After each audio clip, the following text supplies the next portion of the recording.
আমার স্ক্রিন দেখা যায়?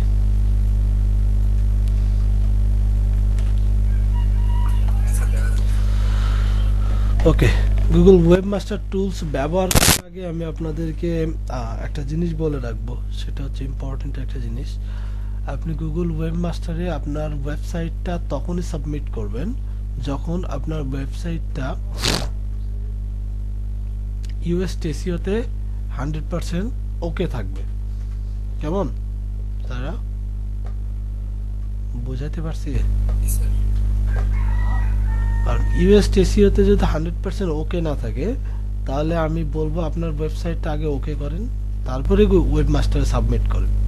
আদারওয়াইজ আপনার ওয়েবমাস্টার থেকে র্যাঙ্ক হতে অনেক সময় লাগবে স্যার। কারণ আমরা কি করে রাখছি জানেন, আমরা আমাদের ওয়েবসাইটটাকে সার্চ ইঞ্জিন থেকে ইনভিজিবল করে রাখছি, মানে হাইড করে রাখছি। মনে আছে আমরা যখন ওয়ার্ডপ্রেস খুলতেছিলাম তখন ওখানে লেখা আছে সার্চ ইঞ্জিনে আমার সাইটটাকে শো করবে কি করবে না, সেটা কি আমরা হাইড করে রাখছিলাম না? বাট সেটা তো আমরা হাইড করে রাখছিলাম, ওকে ফাইন। বাট ওইটা কেন হাইড করছিলাম জানেন? বা আমাদেরকে Google webmaster, sir 1 minute, just give me 2 minute. ঘুম ছাড়তে চায় না স্যার, সকালে উঠে 1 কাপ চা নাহলে 1 কাপ কফি খেয়ে নেবেন, দেখবেন ঘুম চলে গেছে।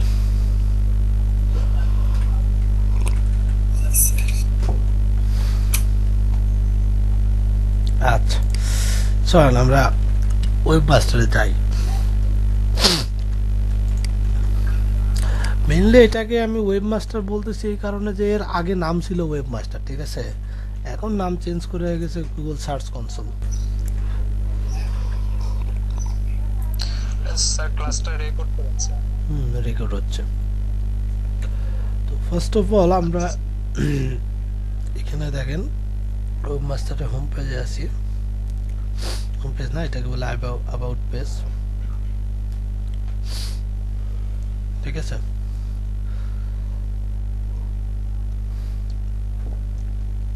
এখানে ওয়েবমাস্টার কিভাবে কাজ করে সবকিছু দেওয়া আছে দেখেন।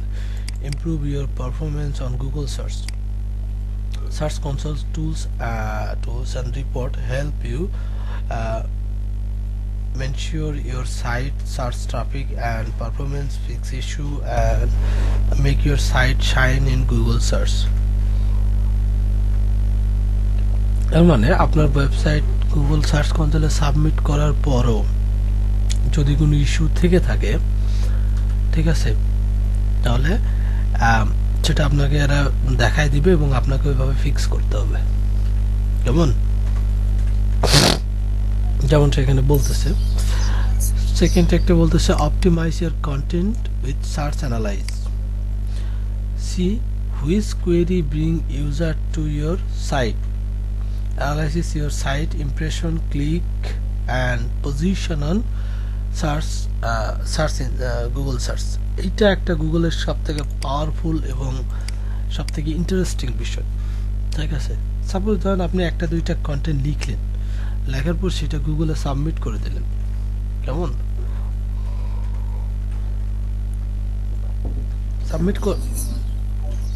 সাবমিট করার পর গুগল আপনাকে আপনার ওয়েবসাইটটা হয়তো বা সার্চ রেজাল্টে আসছে, ঠিক আছে? 5টা কন্টেন্ট আপনার আছে, 5টা কন্টেন্টের ভিতর দেখা যাচ্ছে যে অনেকগুলো, প্রায় 5টা কন্টেন্টের ভিতরে প্রায় ধরেন আপনার 300-350 মতো কিওয়ার্ড ব্যবহার করছেন আপনি। এটা মিনিমাম, এটা করতেই হবে। সো এতগুলো কিওয়ার্ড আপনি ব্যবহার করছেন, এতগুলো কিওয়ার্ডের মধ্যে সব কিওয়ার্ড কিন্তু আপনার কন্টেন্টের সাথে সুইটেবল না। আমি কি বুঝাইতে পারছি স্যার? লাইক আমি যদি মানে সব কিওয়ার্ড কন্টেন্টের সাথে পারফেক্টলি ম্যাচ করবে না, পুরো কন্টেন্টের যে ভাব তার সাথে ম্যাচ করে না। যদি আমি এরকম বলি যে how to find leads from LinkedIn, তো এর মধ্যে যদি আমরা বলতে যাই তাহলে দেখা যাবে যে B2B লিডস এই কথাটা চলে আসবে, আবার দেখবেন যে সেলস লিড এগুলো কথাও চলে আসবে, আসবে না? আমরা যদি একটা সুন্দর কন্টেন্ট লিখতে চাই, আমরা কন্টেন্ট লিড জেনারেশন কি এই সম্পর্কে ছোট্ট একটা হলেও বিবৃতি আমাদের দিতে হবে, দেন তারপরে আমরা লিডগুলো ফাইন্ড আউট করার চেষ্টা করবো, তাই না? একটা আদর্শ কন্টেন্টের প্রথম যে বিষয়টা আছে সেটা হচ্ছে মূল টপিকসের একটা সংজ্ঞা দেওয়া, দেন এটা কোন সেক্টরে ব্যবহার হয় এগুলো বলার একটু চেষ্টা করা। এই লিডগুলো নিয়ে যদি কোন সেক্টরে ব্যবহার করা হয় এগুলো যদি নিয়ে আমরা একটু কথা বলতে চাই তাহলে সেলস লিড কথাটা চলে আসবে। কিন্তু আদৌ কি সেলস লিড সেলস এই কথাটা কি আমাদের কন্টেন্টের সাথে সম্পূর্ণ যায়? সম্পূর্ণ কিন্তু যায় না স্যার।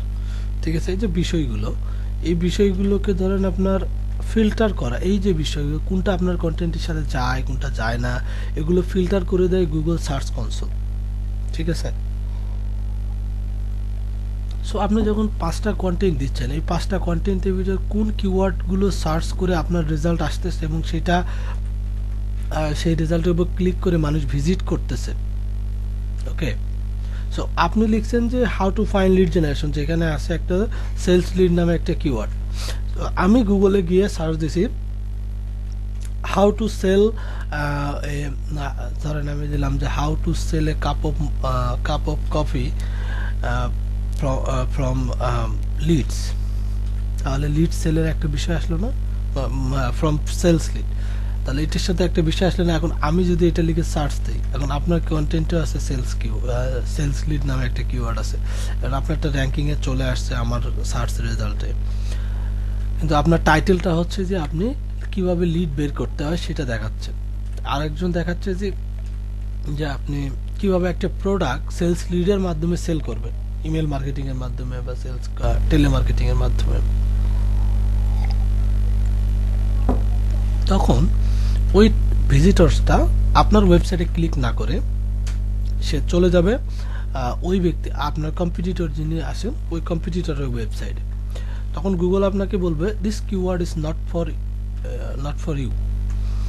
ঠিক আছে, যখন কেউ লিখবে যে how to find a LinkedIn member email বা লিঙ্কিং লিডস, তখন দেখা যাবে যে তখন আর সে কিন্তু তার ওয়েবসাইটে চলে যাবে না, তার ওয়েবসাইটেও কিন্তু তখন দেখবেন যে সেলস কথাটা থাকবে, আপনার কন্টেন্টেও সেলস কথাটা থাকবে। তখন যে রেজাল্টটা আসবে তখন ট্রাফিকরা আপনার ওয়েবসাইটে ঢুকবে। তার মানে গুগল আপনাকে বলে দিচ্ছে যে এই কিওয়ার্ডগুলো আপনার জন্য যায়, আপনার এই কন্টেন্টের জন্য যায়। সো এইরকম একটা লম্বা কিওয়ার্ডের লিস্ট তারা আপনার জন্য তৈরি করে রাখবে এবং এই কিওয়ার্ডের লিস্টে কতজন ট্রাফিক আসছে, ঠিক আছে, সব কিছু পেয়ে যাবেন আপনি হিসাব। এটা একটা ভালো দিক না?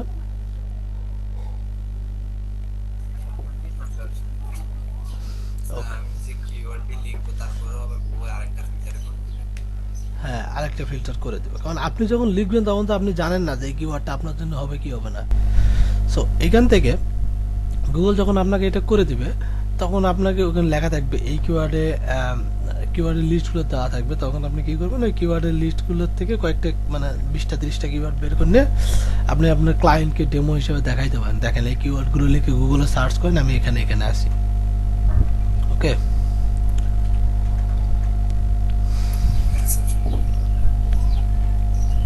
আরেকটা জিনিস আপনি পাবেন সেটা হচ্ছে, আচ্ছা ওগুলোতে আসছি স্যার, আমি যখন একটা একটা করে প্রতিটা পার্ট দেখাই দিব তখন বুঝতে পারবেন, এখন কথা বলে মাথা গরম করে না দিই। লেখা আছে get your content and Google, so বলতে submit site map and individual URL for crawling, review your index coverage, make sure that Google has the freshest view of your site. Okay, fine, that's an interesting word.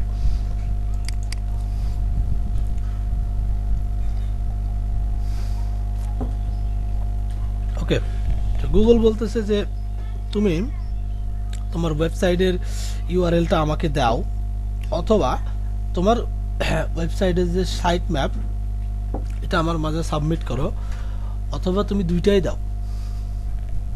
ঠিক আছে, তুমি দুইটাই দাও। তুমি যদি আমাকে দুইটা দাও তাহলে তোমার সাইটের ডেটাগুলো আমার ক্রাউলিং করতে সুবিধা হবে, আমি খুব দ্রুত এটা করতে পারবো এবং তোমার সাইটের রিভিউ করে আমি র্যাঙ্কিংয়ে আনতে পারবো আরো দ্রুত।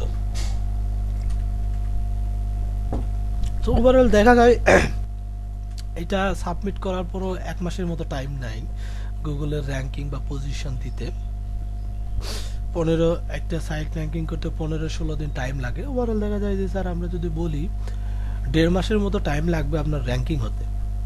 বাট আমরা ক্লায়েন্টকে এটা বলবো না যে 1.5 মাসের মতো টাইম লাগবে, আমরা বলি 3 মাস টাইম লাগবে। ওকে, কারণ এক্সট্রা টাইম নেওয়া ভালো, কারণ কখন কোনটা র্যাঙ্ক হবে এটা আসলে বলা যায় না স্যার। টোটালি ডিপেন্ড অন আপনি যে কিওয়ার্ডগুলো চুজ করছেন বা আপনার যে টপিকস, সেই টপিক্সের যে কম্পিটিটরগুলো আছে এদের উপর ডিপেন্ড করে বিষয়টা। কেমন?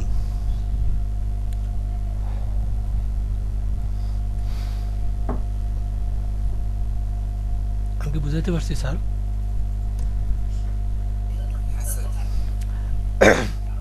সো সো বিষয়টা হচ্ছে এরকম যে ওভারঅল আপনার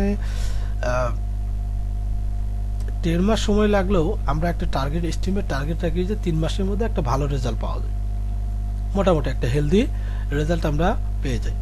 সো এটা হচ্ছে ধরেন ভেতরের কথা। আমার ক্ষেত্রে এটা 1.5 মাস লাগলে, আমার ক্ষেত্রে 2 মাস লাগলো, আপনার ক্ষেত্রে সেটা হয়তো আরও একটু বেশি লাগতে পারে বা আরও কমও লাগতে পারে। এটা কখনো ফিক্স করে বলা যায় না স্যার। কেমন?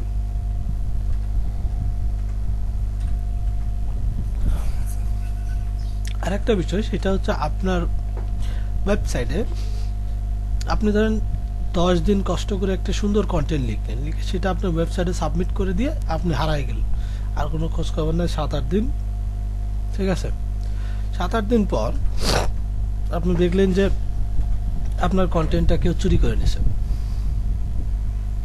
এই যে বিষয়টা কন্টেন্ট চুরি করা, এগুলো যারা ব্ল্যাক হ্যাট এসিও করে এরা এই কাজগুলো বেশি করে।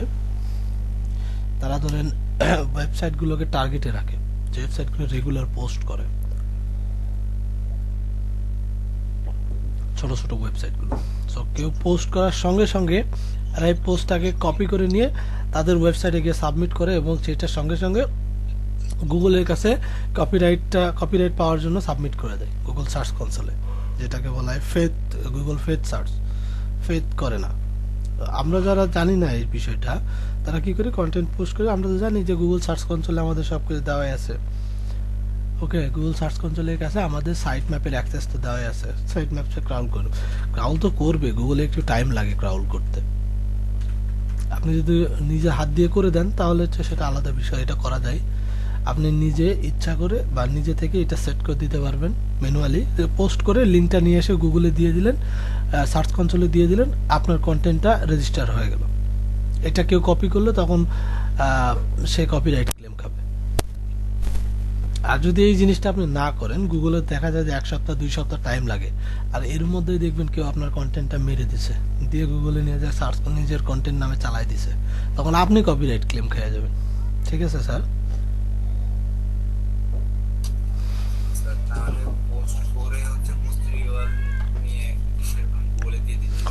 হ্যাঁ, গুগলে দিয়ে দিতে হবে নতুন পোস্ট করলে। ঠিক আছে, তখন দেখা যাবে আপনার দিক থেকে আপনি পারফেক্ট, এবং ওই লিঙ্কটা আরো দ্রুত র্যাঙ্ক হবে। কেমন?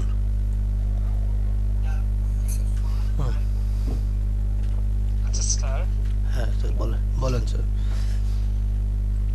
আমি হচ্ছে আমার এক দাদা আছে, ঠিক আছে, ও হচ্ছে বেসিক্যালি অ্যামাজনে কিন্ডেল ইবুক, এটার অথারের সঙ্গে ওর হয়তো অথার হচ্ছে ওর ক্লায়েন্ট, তো ওকে দেয় হচ্ছে কিছু কিওয়ার্ড দেয়, দিয়ে বারবার সার্চ করতে বলে, করতে বলে, আর অনেক কিছু করতে বলে।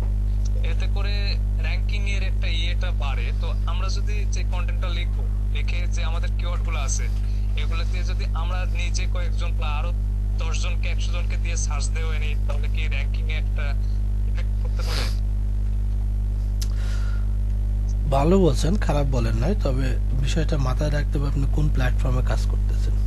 এটা গুগল, অ্যামাজন না। ঠিক আছে, অ্যামাজনে এগুলো হয়। অ্যামাজনের সার্চ বা অ্যামাজনে ধরেন যে সার্চে আসা এইটা এতটা স্ট্রং না গুগলের মতো। তো গুগলে যদি এই স্পামিং আপনি করতে চান, আপনাকে ধরেন গুগল সরাসরি ধরে ফেলবে। আর এইটা যেটা করা হয়, কেন করা হয় আমি একটু বলে দিই। আপনার ধরেন এমন একটা কিওয়ার্ড দিয়ে আপনি একটা পোস্ট করছেন অ্যামাজনে, যে কিওয়ার্ডটা আসলে একদম নতুন, সরাসরি কেউ জানে না, ঠিক আছে। মানুষকে জানানোর জন্য দেখা যায় যে কিছু লোক হায়ার করে বলে তুমি বারবার এটা সার্চ করতে থাকো, ঠিক আছে। সো বারবার সার্চ করার ফলে হবে কি, আপনার রেজাল্টটাই কিন্তু সরাসরি সবার আগে আসবে। কারণ কি, কারণ আপনি একমাত্র এই কিওয়ার্ডের ব্যবহারকারী। অন্য কোনো ইউজার এই কিওয়ার্ডটা লিখে সার্চ করে না, বা কোনো পাবলিশার বা কোনো অন্য যারা আপনার কম্পিটিটর আছে তারাও কখনো এটা লিখে সার্চ করে না। সো এমন তো অবস্থায় যখন আপনি বারবার এটা লিখে করতেছেন, তখন দেখা যায় অ্যামাজনের যে কিওয়ার্ড লিস্ট, ঠিক আছে, এই কিওয়ার্ড লিস্টে আপনার কিওয়ার্ডটা চলে আসে। এখন কেউ যখন কোনো কম্পিটিটর বা যখন কোনো ভিজিটর যখন কোনো কিওয়ার্ড ওখানে লিখতে যাচ্ছে, লিখে সার্চ করতে যাচ্ছে, ওই রিলেটেড যদি কোনো কিছু 2-3টা লেগে, তাহলে তাকে সাজেস্ট করা হয় তুমি এই কিওয়ার্ড লিখে সার্চ করতে পারো, বা এই কিওয়ার্ড তার মধ্যে ওই কিওয়ার্ডটাও চলে আসে। আর আমরা তো জানিনি, সব থেকে বেশি সুইটার সাজেস্ট করা কোনো জিনিস যদি মিলে যায় তাহলে আর লেখার ইচ্ছা করে না, তখন আমরা ওইটাকেই সিলেক্ট করে ভেতরে চলে যাই। আমি বুঝাইতে পারছি? হ্যাঁ স্যার। কিন্তু গুগলে এইরকম ধান্দাবাজি চলে না, কারণ গুগল ওদের থেকে অনেক পাওয়ারফুল। আপনি না, ওটা ভাবছিলাম ওখানে যদি হয়, এখানে যদি হয়তো দেখা যাচ্ছে 10-12 জনকে দিয়ে বা আরো আমাদের ফ্রেন্ড সার্কেলকে দিয়ে ওখানে থাকলাম, হয়তো আর্টিকেলে কিছু থাকলাম, বাউন্স না হওয়ার জন্য থাকলাম, তো সেই ক্ষেত্রে আমরা 10-12 জনের তো র্যাঙ্কিং এ হয় না, তো একটা সামান্য হলেও ইফেক্ট পড়তো কিনা সেটা বলছি। পড়বে না স্যার, পড়বে না। আপনি অন্যান্য ওয়েবসাইটে ভিপিএন ইউজ করে কাজ করতে পারবেন, কিন্তু গুগলে পারবেন না। কেন জানেন? কারণ এই যে পুরো কম্পিউটার, যে পুরো অপারেটিং সিস্টেম, ঠিক আছে, এর যে ইন্টারনেট ইউজ করে যে পার্টগুলো, সবগুলো পার্টেই ধরেন গুগল আপনার ধরেন ইনফরমেশন কালেক্ট করতে থাকে, সবগুলো পার্টেই গুগল আছে। তো আপনি এটা ইউজ করার আগে অবশ্যই সাবধান হয়ে যাবেন যে আমি গুগলের সঙ্গে অ্যাটলিস্ট ভিপিএন দিয়ে চিট করার মতো অবস্থা তৈরি করবেন না, কেমন? কারণ গুগল আপনার পুরো কম্পিউটারকে রিড করতে পারে। আর একটা ওয়েবসাইটে যখন কোনো স্পেসিফিক কোনো ওয়েবসাইটে বা নর্মাল কোনো ওয়েবসাইটে আপনি ভিপিএন ইউজ করবেন, তখন ওই ওয়েবসাইটটা শুধুমাত্র আপনার কি করবে, ওই ট্যাবটাকেই শুধু অ্যানালাইসিস করতে পারবে, ঠিক আছে। আপনার ধরেন ম্যাক আইপি, আপনার ধরেন আইপি অ্যাড্রেস, এগুলোকে ট্র্যাক করতে পারবে, এর থেকে বেশি কিছু করতে পারবে না। বাট গুগলে কি করেন, আপনি গুগলের প্রোডাক্ট ইউজ করেন আপনার কম্পিউটারে, যেখানে আপনাকে অ্যাক্সেস দিতে হবে, ঠিক আছে। আর এই অ্যাক্সেসটা যখন আপনি কম্পিউটারে যখন অ্যাডমিনিস্ট্রেশন যখন গুগলকে অ্যাক্সেস দিয়ে যায়, গুগল আপনার প্রতিটা পাই ইনফরমেশন সেভ করে রাখে। এই যে আপনি জিমেইলটা ব্যবহার করতেছেন, এই জিমেইলে আন্ডারে এই যাওয়ার পর্যন্ত আপনি কতগুলো ডিভাইস কানেক্ট করছেন, সবগুলো ডিভাইসের রেকর্ড তাদের কাছে আছে। কতগুলো আইপি কানেক্ট করছেন, কতগুলো ম্যাক কানেক্ট করছেন, সবগুলো তাদের কাছে আছে, ঠিক আছে, যেগুলো আপনি কোনোদিন স্বপ্নেও ভাবেন নাই। গুগলের সঙ্গে চিট করা এত সহজ, এত মানে সহজ কাজ না। ম্যানুয়ালি করলেও ধরে ফেলবে স্যার। আপনি চিট করলেই ধরে ফেলবে, ম্যানুয়ালি করেন আর অটোমেটিক্যালি করেন। যদি এমনটাই হইতো, আচ্ছা স্যার। যদি এমনটাই হইতো তাহলে আজকে মানুষ অ্যাডসেন্স করে কোটিপতি হয়ে যেত, ঠিক আছে। স্যার, আরেকটা জিনিস মনে হয় সেটা হচ্ছে, স্যার অ্যামাজন তো হচ্ছে গুগলের তুলনায় খুব ছোট একটা প্ল্যাটফর্ম, যেখানে হচ্ছে একটা কিওয়ার্ড দিয়ে সার্চ করলে ওইটা ইফেক্ট ফেলে। হুম হুম। আর গুগল স্যার অনেক বড় একটা প্ল্যাটফর্ম, এখানে এইটুকুতে ইফেক্ট পড়ার কথাই না। আর এটাও একটা বড় কথা, হ্যাঁ, আপনার এইটুকুতে তেমন কোনো ইফেক্টই পড়বে না। কারণ হচ্ছে গুগল, অ্যামাজন তো ধরেন আপনার ধরেন ওভারঅল সার্চ নিয়ে আলোচনা করে, গুগল ওভারঅল সার্চ নিয়ে আলোচনা করে না। গুগল আপনার ওই কিওয়ার্ডের প্রতিদিনের সার্চ নিয়ে আলোচনা করে, ঠিক আছে। আচ্ছা, চলেন আমরা একটু ওয়েবমাস্টারে লগ ইন করি। Start now. সো ওয়েবমাস্টারে লগ ইন করতে হলে এটা অটোমেটিক্যালি নিয়ে নেবে আপনার জিমেইলকে, যে জিমেইল আপনার বাই ডিফল্ট এখানে দেওয়া আছে ওইটাকে। আর ওয়েবমাস্টারে যেহেতু একটা করে ওয়েবসাইট সাবমিট করা যায়, সেহেতু আপনারা কেউ টেনশন করবেন না, কারণ ওয়েবমাস্টার একটা অ্যাকাউন্ট হলে আপনি অনেকগুলো ওয়েবসাইট অ্যাড করতে পারবেন, ঠিক আছে। আপনার যে প্রতিটা ওয়েবসাইটের জন্য আলাদা আলাদা ওয়েবমাস্টার প্রয়োজন হবে এমন কিছু না, এমন কিন্তু না। আমি কি বোঝাইতে পারছি? এবং end of the day just শুধু এটা মাথায় রাখবেন যে ওয়েবমাস্টার হচ্ছে একটা পাবলিক প্রোডাক্ট, আর পাবলিক প্রোডাক্টগুলো যতটুকু সম্ভব ইউজার ফ্রেন্ডলি করা হয়। এটা কোনো ব্যক্তি, কোনো নির্দিষ্ট ব্যক্তির জন্য রেস্ট্রিক্টেড না, এটা যে কেউ ব্যবহার করতে পারে। আমি কি বুঝাতে পারছি স্যার? একটা জিনিস যে কেউ ব্যবহার করতে পারে, তার ডিজাইনটা কেমন হবে, আর একটা জিনিস কিছু স্পেসিফিক মানুষ ব্যবহার করতে পারবে, তার ডিজাইনটা কেমন হবে, সেটা তো আশা করি আপনারা বুঝতেই পারতেছেন। আচ্ছা ওকে, গুগল ওয়েব মাস্টারে সাবমিট করার আগে সবার আগে যেটা করতে হবে, আমাদের ওয়েবসাইটের অ্যাডমিন অ্যাক্সেসে যেতে হবে। চলার আগে ওয়েবসাইটে অ্যাডমিন অ্যাক্সেসে যাই।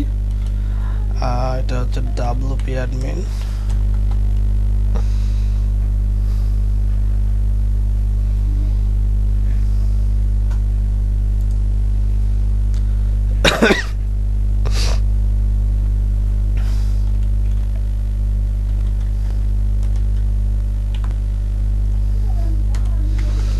মুসা বুঝতে পারতেছেন?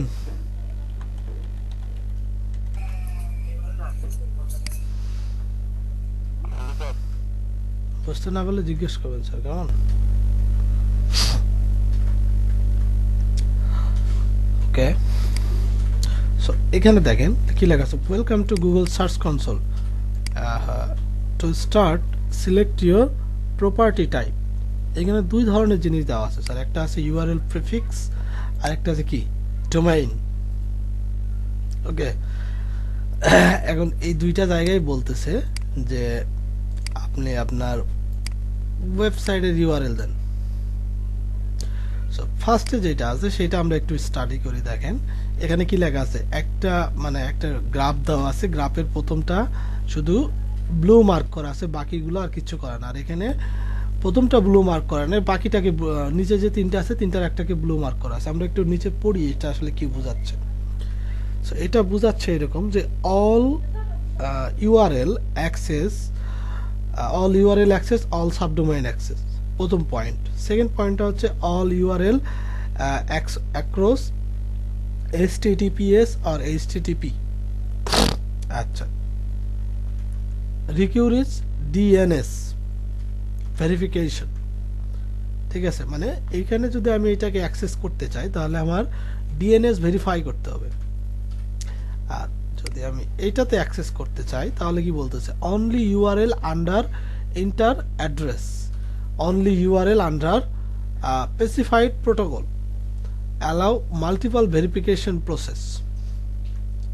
মানে আমি একটু এক্সপ্লেন করার চেষ্টা করি, সেটা হচ্ছে প্রথম যেটা ডোমেইন যেটা আছে, এইটা যদি আপনি এখানে আপনি ডোমেইনের মাধ্যমে যদি আপনার ওয়েবসাইটটাকে এখানে রেজিস্ট্রেশন করতে চান তাহলে কি হবে, এই ডোমেইনের আন্ডারে যতগুলো সাবডোমেইন বা যেটাই বলেন যতগুলো ইউআরএল থাকবে সবগুলোকে সে ট্র্যাক করবে। লাইক আমি যদি এরকম একটু লিখি, দেখেন আমি তো দেখে লিখি, আমার মেইন ডোমেইনটা হচ্ছে scrapping71.com। এই যে স্যার এই ডোমেইনটুকু যতগুলো ইউআরএল এর ভিতর থাকবে, এইটুকু এই কথাটুকু যতগুলো ইউআরএল এর ভিতর থাকবে ডোমেইন, এটা কিন্তু সবগুলোকেই ট্র্যাক করবে, সবগুলোকে, এই কথা যতটুকুর ভিতর থাকবে। লাইক আমি এখানে দেখেন কত এরকম কিসের ভিতর থাকতে পারে, এটা একটা গেল, এখানে যদি লিখি blog.subdomain.com, এখানে লেখা থাকলো ধরেন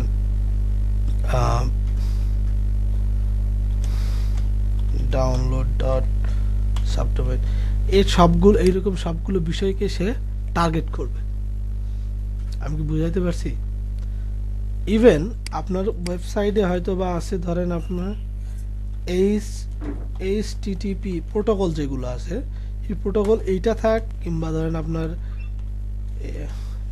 HTTP বা আপনার ধরেন www, এই তিনটা প্রোটোকল যেটাই থাক সে অটোমেটিক্যালি ওইটাকে টার্গেট করে নেবে। ওকে, সো আমি আপনাদেরকে এই দুইটার মাধ্যমেই কিভাবে একটা ওয়েবসাইটকে রেজিস্ট্রেশন করতে হয় সেটা আমি দেখাবো। কেমন? এখানে দেখেন কি লেখা আছে, এক্সাম্পলে কি শুধু ডোমেইন দেওয়া আছে না, আর এখানে দেখেন শুধু ইউআরএলটা দেওয়া আছে, কারণ এখানে আপনি যে ইউআরএলটা দিবেন ওই শুধু ওই ইউআরএলটাকেই ট্র্যাক করবে, অন্য কোনো ইউআরএলকে আর ট্র্যাক করবে না। ওর ভিতরে মানে এই ইউআরএল এর সাথে মিসম্যাচ হলে সেটা ট্র্যাকে নেবে না।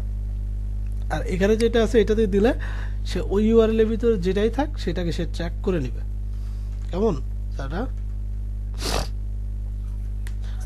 সো মেইনলি দেখা যায় যে অনেক ইউজাররা এইটাকে অ্যাভয়েড করে, ঠিক আছে, কারণ আপনার ওয়েবসাইটে দেখা যায় যে এমন অনেক পার্ট থাকে যেগুলো আপনি চান না যে গুগল সার্চ ইঞ্জিনে আসুক। আপনি শুধু চান যে আপনার সার্ভিস, আপনার ব্লগ পোস্ট, আপনার পেজগুলো যেন শুধু আসে, বাকি কোনো কিছু আর না আসুক। এটা অনেক ইউজার না, মোটামুটি সবাই চাই। জাস্ট আমি দুইটাই আপনাদের ব্যবহার করে দেখাবো। আপনারা যখন নিজেদের ওয়েবসাইট বিল্ড করবেন, নিজেরা যখন কাজ করবেন, তখন আপনারা নিজেরা রিয়েলাইজ করতে পারবেন which one is best for you. But আমি আপনাদের দুইটা প্রসেসই শেখাই দেবো। কেমন?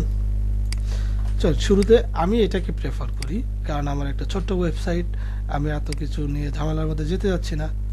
ওকে, আমি এটাকে প্রেফার করব। চলেন, আমরা এটাকে প্রেফার করতে হলে আমি আমার ওয়েবসাইটের পুরো ইউআরএলটা আমি নিয়ে নেব। This is my website URL and I'm going to paste it here. Let's continue.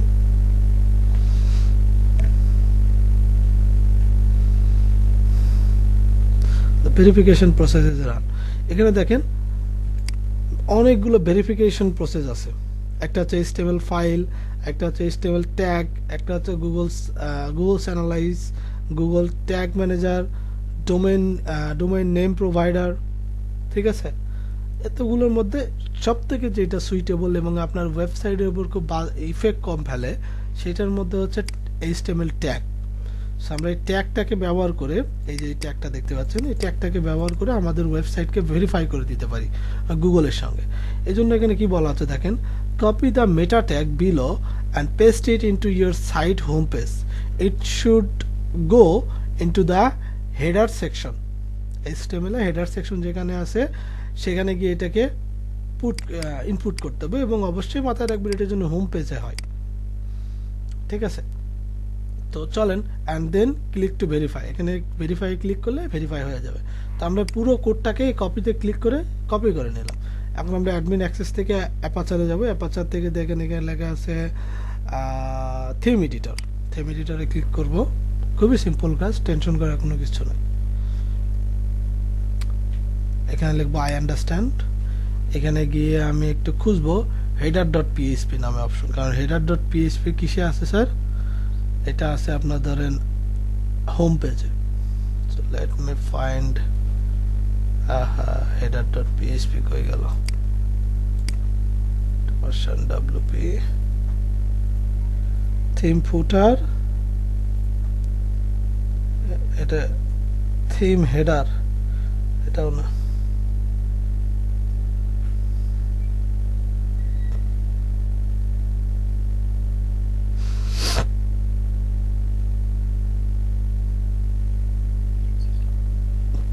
আমি একটু সার্চ করি। একটা কি যেন আছে হেডার pw8.php, এটা দেখতে হবে, 1 মিনিট স্যার, আমি দেখে নেই কোনটা এটা। কোড এডিটরটা রান হোক। ওকে,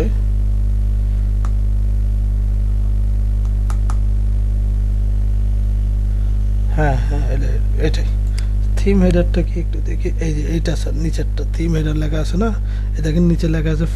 এই থিম হেডারটা হচ্ছে এই ফাইলের নাম এবং ফাইলের ফরম্যাট কি header.php। দেখতে পাচ্ছেন নিচে ছোট করে লেখা আছে স্যার, এই যে দেখেন নিচে header.php লেখা আছে। না দেখতে পেলে আমি একটু জুম করি, দেখেন দেখা যায় কিনা। দেখা যাচ্ছে কি এখন? না, এটা বিভিন্ন থিমে কিন্তু বিভিন্ন রকম জায়গায় লেখা থাকবে, বাট মেইনলি যেটা থাকবে সেটা হচ্ছে header.php। কারণ header.php ফাইল যদি না থাকে কোনো থিমই ওয়ার্ডপ্রেসে সাপোর্ট করবে না। সো এরা অনেকে করে কি, থিমের হেডারে একটা নাম দিয়ে দেয়, দিয়ে নিচে ফাইলটা ওইটা ইনক্লুড করে দেয়। সো এটা টেনশন করার কোনো কারণ নেই। সো এখান থেকে আমি header.php সিলেক্ট করছি, করে দেখেন এখানে হেডার অপশন আছে। এই যে হেডার, আমাদের এখানে কি বলছে স্যার দেখেন, এই যে ট্যাগটা আছে এই সেকশনের ভিতরে, header section before the body section, ঠিক আছে। তাহলে this is header section and এইটা হচ্ছে বডির আগে, বিফোর বলা হয়েছে। তার মানে এখানে আমাকে এটা কি পেস্ট করে দিতে হবে। তো আমি এখানে একটা স্পেস দিয়ে নিলাম দুইটা, মাঝখানতে নিয়ে আমি এখানে এটা পেস্ট করে দিলাম। ওকে, দেখেন আমার এটা এইটুকু কোড আমি গুগল থেকে কপি করছিলাম সেটা এখানে পেস্ট করে দিলাম। এখন নিচে এখানে আপডেট ফাইল করে দেন, ফাইল, এখানে আসেন, ভেরিফাই ক্লিক করি আমরা একটু, ভেরিফাইং। ওকে, ওনারশিপ ভেরিফাইড, ভেরিফাই মেথড কি স্টেবল। তার মানে আমরা কি করলাম, গুগলের সাথে আমাদের ওয়েবসাইটটাকে ভেরিফাই করে নিলাম। ঠিক আছে, গুগল এখন আমাদের পুরো ওয়েবসাইটটাকে অ্যাক্সেস করতে পারবে। সো এটা হচ্ছে আমার গুগল সার্চ কনসোলের কি ড্যাশবোর্ড। প্রতিটা ওয়েবসাইটের, প্রতিটা ধরেন অ্যাপ্লিকেশন বেস ওয়েবসাইটে একটা করে কি থাকে স্যার, ড্যাশবোর্ড। যেমনটা আমি আপনাদের ওয়ার্ডপ্রেস ব্যবহার করার সময় বলছিলাম, সব কিছুরই একটা ড্যাশবোর্ড থাকে। ড্যাশবোর্ডের কাজ হচ্ছে আপনার পুরো সফটওয়্যারে কি হচ্ছে না হচ্ছে সব কিছুর আপডেট আপনি ড্যাশবোর্ড থেকে পেয়ে যাবেন। কেমন স্যার? বুঝতে অসুবিধা হচ্ছে? সো এখানে এখানে দেখেন সবকিছুই কিন্তু ব্ল্যাঙ্ক ব্ল্যাঙ্ক ব্ল্যাঙ্ক হয়ে আছে, কারণ আমার এই ওয়েবসাইটটা প্রথমবারের মতো গুগল সার্চ কনসোলে আসতেছে। আজকের পর থেকে আমার ওয়েবসাইটে যতগুলো ট্রাফিক আসবে, যতগুলো কন্টেন্ট পোস্ট হবে, যা কিছু আছে সবগুলো এখানে রিপোর্ট আমাকে দেখানো হবে আজকের দিনের পর থেকে। কারণ আমি আজকে থেকে তো আজকে সাবমিট করছি, সো রিসেন্ট আমার কোনো রেকর্ডই গুগল সার্চ কনসোলের কাছে ছিল না। সো যেহেতু সে কিছু করতে পারবে না, আরেকটা কাজ করে নিলে ভালো, না করে নিলে আর করে নিলে এটা ভালো হয়। সেটা হচ্ছে চলেন একটু দেখাই, আমি টুলসে যাই,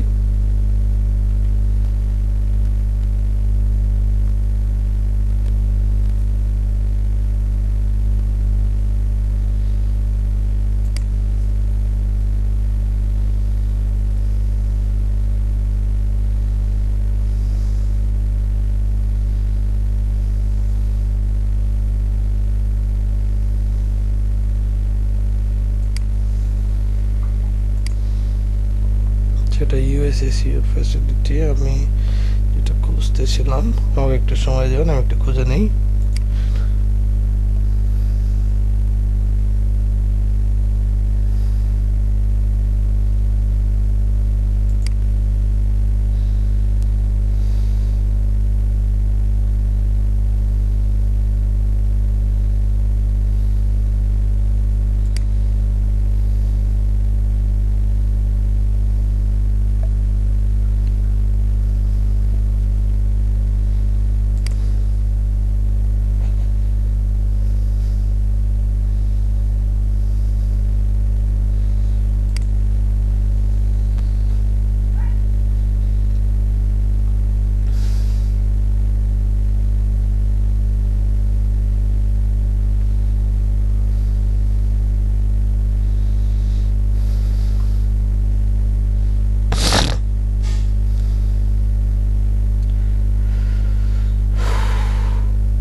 এই যে স্যার, এটা সার্চ ইঞ্জিন ভিজিবিলিটি, এটাকে আমরা একটু কষ্ট করে ঠিক দিয়ে দেবো। কেমন, সেভ করে দেবো। ওকে, এটা এভাবে থাক, আমরা এটাকে একটু ডিলিট করে নেই। ফাইন স্যার, যেহেতু আমি আপনাদেরকে বলছিলাম যে আজকে যখন আমরা সাবমিট করলাম, আজ থেকে আমাদের পুরো ওয়েবসাইটটা গুগল অ্যানালাইসিস করবে এবং রিসেন্ট আপডেটগুলো আমাদেরকে এখানে দেখাবে। আমরা কিন্তু জানি আমাদের ওয়েবসাইট কিন্তু এখনো রেডি না, আমার ওয়েবসাইটটা রেডি না, কারণ আমি সময় পাই না, এই জন্য করতে পারি না। বাট আপনারা অবশ্যই রেডি করে সাবমিট করবেন। আজকে যেটা দেখাচ্ছি সেটা হচ্ছে আপনাদের যা শুধু দেখানোর জন্য। কেমন স্যার, বুঝতে পারছেন? সো এখানে এখানে ড্যাশবোর্ডকে ওভারভিউ নামে কল করা হচ্ছে। ওভারভিউ এখানে যেগুলো দেখতেছেন সেগুলো কোনো না কোনো ফ্যাসিলিটি থেকে কোনো না কোনো ছোট ছোট ফাংশন থেকে চলে আসছে। সো আগে আমরা ফাংশনগুলোর সাথে পরিচয় হই, তারপর এগুলো সম্পর্কে পরিচয় হবো, কেমন? তো সবার আগে ওভারভিউ এর আগে কি আছে দেখেন, এখানে ওয়েবসাইটের লিস্ট আছে, সি। সো এই যে ওয়েবসাইটের লিস্ট এখানে আছে, এই ক্ষেত্রে আপনি কি করতে পারেন, এখানে যে অ্যাড প্রপার্টি আছে না স্যার, এখানে ক্লিক করে আপনি আবার নতুন আরেকটা ওয়েবসাইট অ্যাড করতে পারেন। আমরা এটাতে পরে যাব, কেমন? এখন আসেন performance.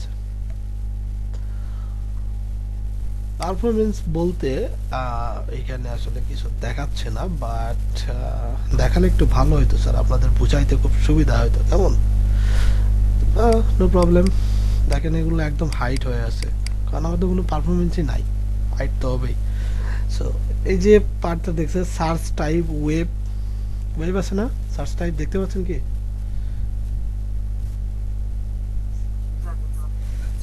Okay, this is the filter. এই সার্চ টাইপ ওয়েব বলতে আপনার ওয়েবসাইট বোঝাচ্ছে, ঠিক আছে? এখানে যখন আপনি ক্লিক করবেন তখন এখানে আরো দুইটা অপশন আসবে, একটা হচ্ছে ইমেজ আর একটা হচ্ছে ভিডিও। সো আপনার ওয়েবসাইটে থাকা ইমেজ অথবা ভিডিও যেগুলো গুগল সার্চ রেজাল্টে আসছে এবং ওখানে কতজন মানুষ ক্লিক করে সেটাকে ভিউ করছে, কতক্ষণ আপনার সার্চ রেজাল্টে আসা ভিডিওগুলো কতজন মানুষ দেখছে, তার একটা স্ট্যাটিস্টিক আপনি এখান থেকে পেয়ে যাবেন। এটা যেটা দেখতেছেন ডেট লাস্ট 3 মান্থ। সো এখান থেকে চাইলে আপনি আপনার ডেটটা বাড়ায় নিয়ে দেখতে পারেন যে কতগুলো মানুষ আপনার পোস্ট দেখছে, ঠিক আছে, কতগুলো কি হয়েছে না হয়েছে সব কিছু।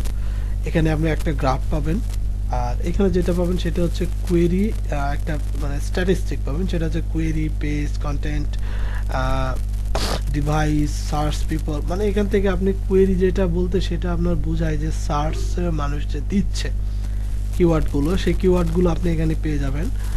আর পেজ বলতে আপনার কোন কোন পেজ সার্চ রেজাল্টে আসছে, কন্টেন্ট বলতে কোন কোন কন্টেন্ট আপনার আসছে, ডিভাইস বলে কোন কোন ডিভাইস থেকে আপনার ওয়েবসাইটকে ভিজিট করা হচ্ছে, সার্চ অ্যাপিয়ারেন্স বলতে যাই হোক এখানে না আসলে এগুলো একটার সঙ্গে আরেকটা মিল আছে, তো এগুলো যদি কোনো রেকর্ড থাকতো তাহলে দেখাইতে সুবিধা হতো, বাট দেখাবো। আপনাদের কারো কি এরকম ওয়েবমাস্টারের ওয়েবসাইট সাবমিট করা আছে যেখানে এরকম রেকর্ড আছে?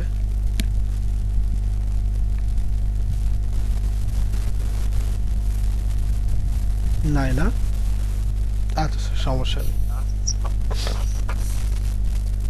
সমস্যা নেই, কারণ আপনারা যদি কখনো আপনারা তো এসিওর কাজ করবেন নাকি, এসিওর কাজ করতে গেলে দেখা যাবে এই ধরনের প্রবলেম আসবে, বুঝতে পারতেছেন না বা বুঝলেও কোনো জায়গা থেকে সমাধান পাচ্ছেন না, ডিফিকাল্ট হয়ে যাচ্ছে, তখন আপনাদের মাঝে যে বন্ডিংটা আছে, ঠিক আছে, আপনারা 6-7 জন বা সবাই মিলে প্রবলেমটা নিয়ে ডিসকাস করলেন, যদি সমাধান না করতে পারেন তারপরেও আমাকে ইনফর্ম করলেন, রাতে হয়তো একটা মিটিং রাখলেন 5-10 মিনিটের, আমাকে আগে ইনফর্ম করলেন, আমি বিষয়টা একটু দেখলাম, দেখে রাতে এসে আপনাদেরকে বুঝাই দিলাম এন্ড অফ দ্য কোর্সের শেষে। কারণ আমি যদি ধরেন সব স্টুডেন্টকে একজন একজন করে কোনো বিষয় বুঝাইতে যাই তাহলে দেখা যাবে দিনের মধ্যে 24 ঘন্টা টাইম আমার ওখানেই শেষ হয়ে যাবে। আর যদি আপনারা সবাই একটা বন্ডিং ভালো থাকে, সবাই যদি ধরেন নিজের থেকে সবাই মিলে যদি একটা বিষয় নিয়ে আমার কাছে আসেন, আমি খুব দ্রুত সেই বিষয়টাকে কভার করে দিতে পারবো, তাই না? অবশ্যই স্যার। এটাই বলতেছিলাম।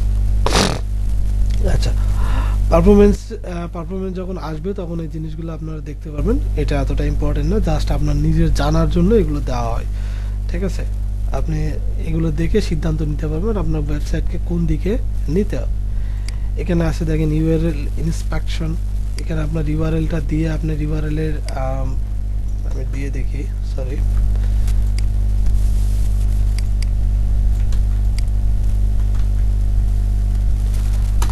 সার্চ, এখানে কোনো কিছু দেখাবে না কারণ আমার ওয়েবসাইট তো রিসেন্টলি করা হয়েছে। URL in Google view search console crawling, say crawling করে আমাকে এইটুকু দিয়েছে, স্ক্রিনশটে কি তাই, screenshot is not available, more information, এত টেস্ট, আচ্ছা যাই হোক ঝামেলা আছে। স্ক্রিন স্ক্রিনশট কিসের স্যার? আমার ওয়েবসাইটে স্ক্রিনশট স্যার।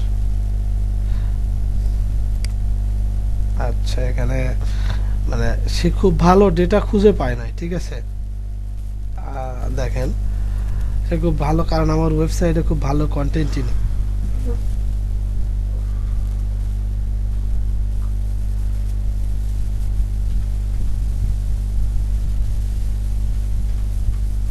আচ্ছা, এক মিনিট। মোবাইল ইউজুয়ালিটি অ্যাডেড ওয়ান, ওকে।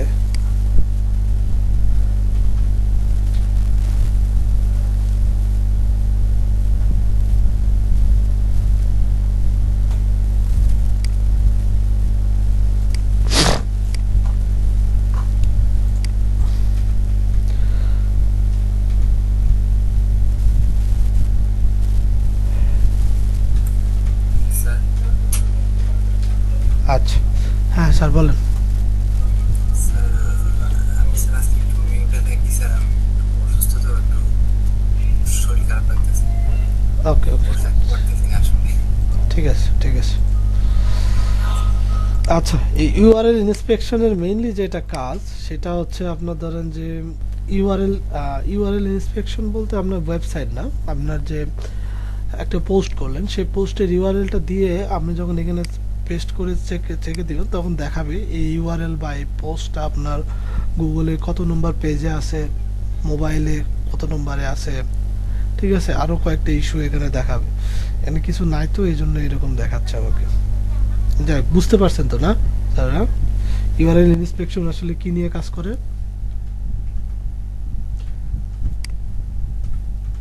জি স্যার। ওকে, রোল ওয়েব মাস্টার এতটাও কঠিন না, খুবই সিম্পল একটা জিনিস, জাস্ট একটু নলেজ মানে জানা, এদের যে ফ্যাসিলিটিগুলো আছে এগুলো সম্পর্কে একটু নলেজ রাখতে হয় এই। Okay, the next one is coverage. কাভারেজের কথা যদি আমি বলতে চাই, আরে না, ডেটা নাই, ডেটা থাকলে কত সুন্দর করে আমি বোঝাই দিতে পারতাম বিষয়গুলো। আচ্ছা, মিলাই কি করে এখন বলেন তো দেখি।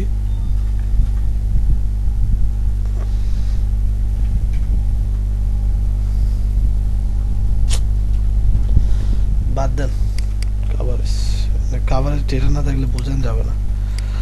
দেন আসেন এই সাইড ম্যাপ অপশনটা, ঠিক আছে। কাভারেজটা আমি একটু স্কিপ করে গেলাম, কারণ সাইট র্যাঙ্ক হওয়ার পিছনে এটা এতটাও শুরুর দিকে আমাদের কাছে এতটাও গুরুত্বপূর্ণ না। এখানে অনেকগুলো জিনিস থাকে যেগুলো ধরেন আপনার বিগিনারদের জন্য অ্যাপ্লিকেবল না। আপনার ওয়েবসাইট যখন অনেক বড় হয়ে যাবে, মাসে 10,000, 20,000, 30,000, 40,000 করে ট্রাফিক আসতে থাকবে, তখন ওই বিষয়গুলো নিয়ে আপনি কাজ করতে পারেন। শুরুতে এখনো ওই বিষয়গুলো নিয়ে কাজ করার মতো সাইট আমাদের তৈরি হয় নাই। বুঝতে পারছি স্যার? এখানে সাইড ম্যাপের কথা বল, আপনাদের ওয়েবসাইটে কি আপনারা কখনো সাইড ম্যাপ সাবমিট করছেন, ট্রাই করছিলেন, পারছেন?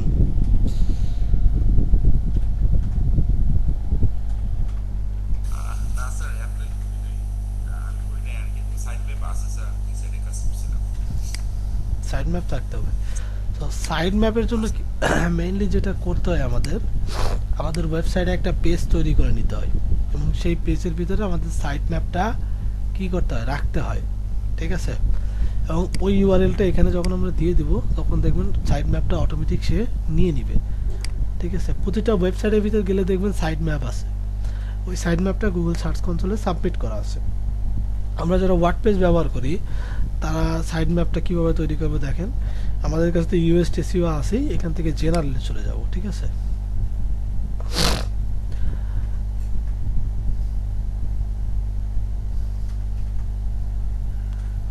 ওকে, জেনারেলে যাওয়ার পর এখান থেকে এই যে ওয়েব মাস্টার টুলে যাব, ওয়েব মাস্টার টুল না, ফিচারে আসে, ওয়েব মাস্টারে তো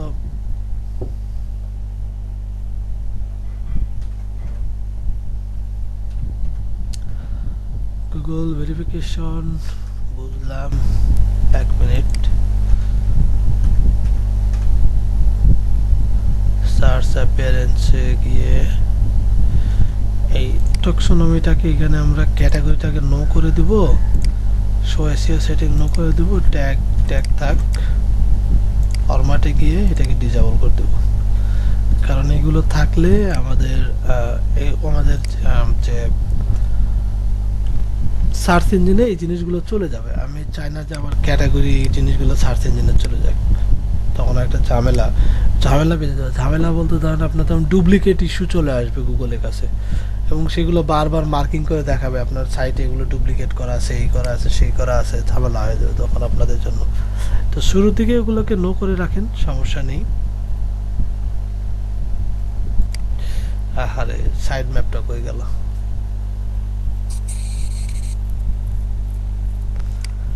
ফিচার টুলস, এখান থেকে আপনার গুগল সার্চ কনসোল কি বলে দেখি।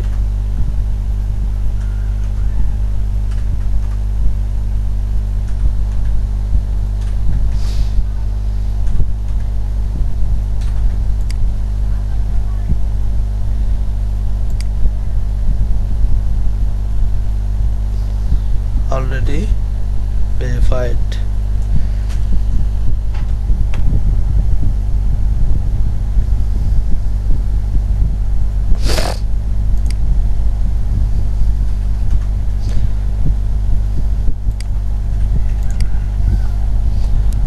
ওয়েট এ মিনিট, আমি একটু দেখি সার্চ।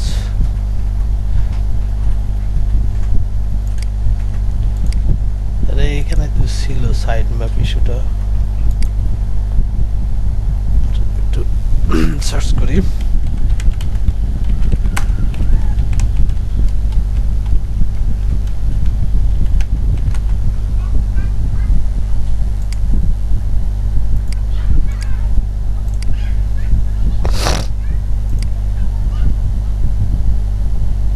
এসইও থেকে জেনারেল ফিচার, ফিচারে আছে এটা,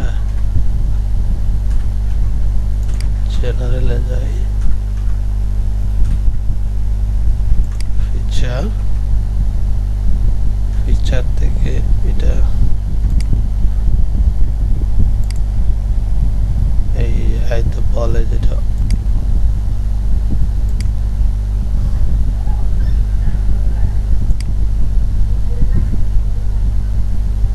এই যে এখানে চলে আসছে দেখেন।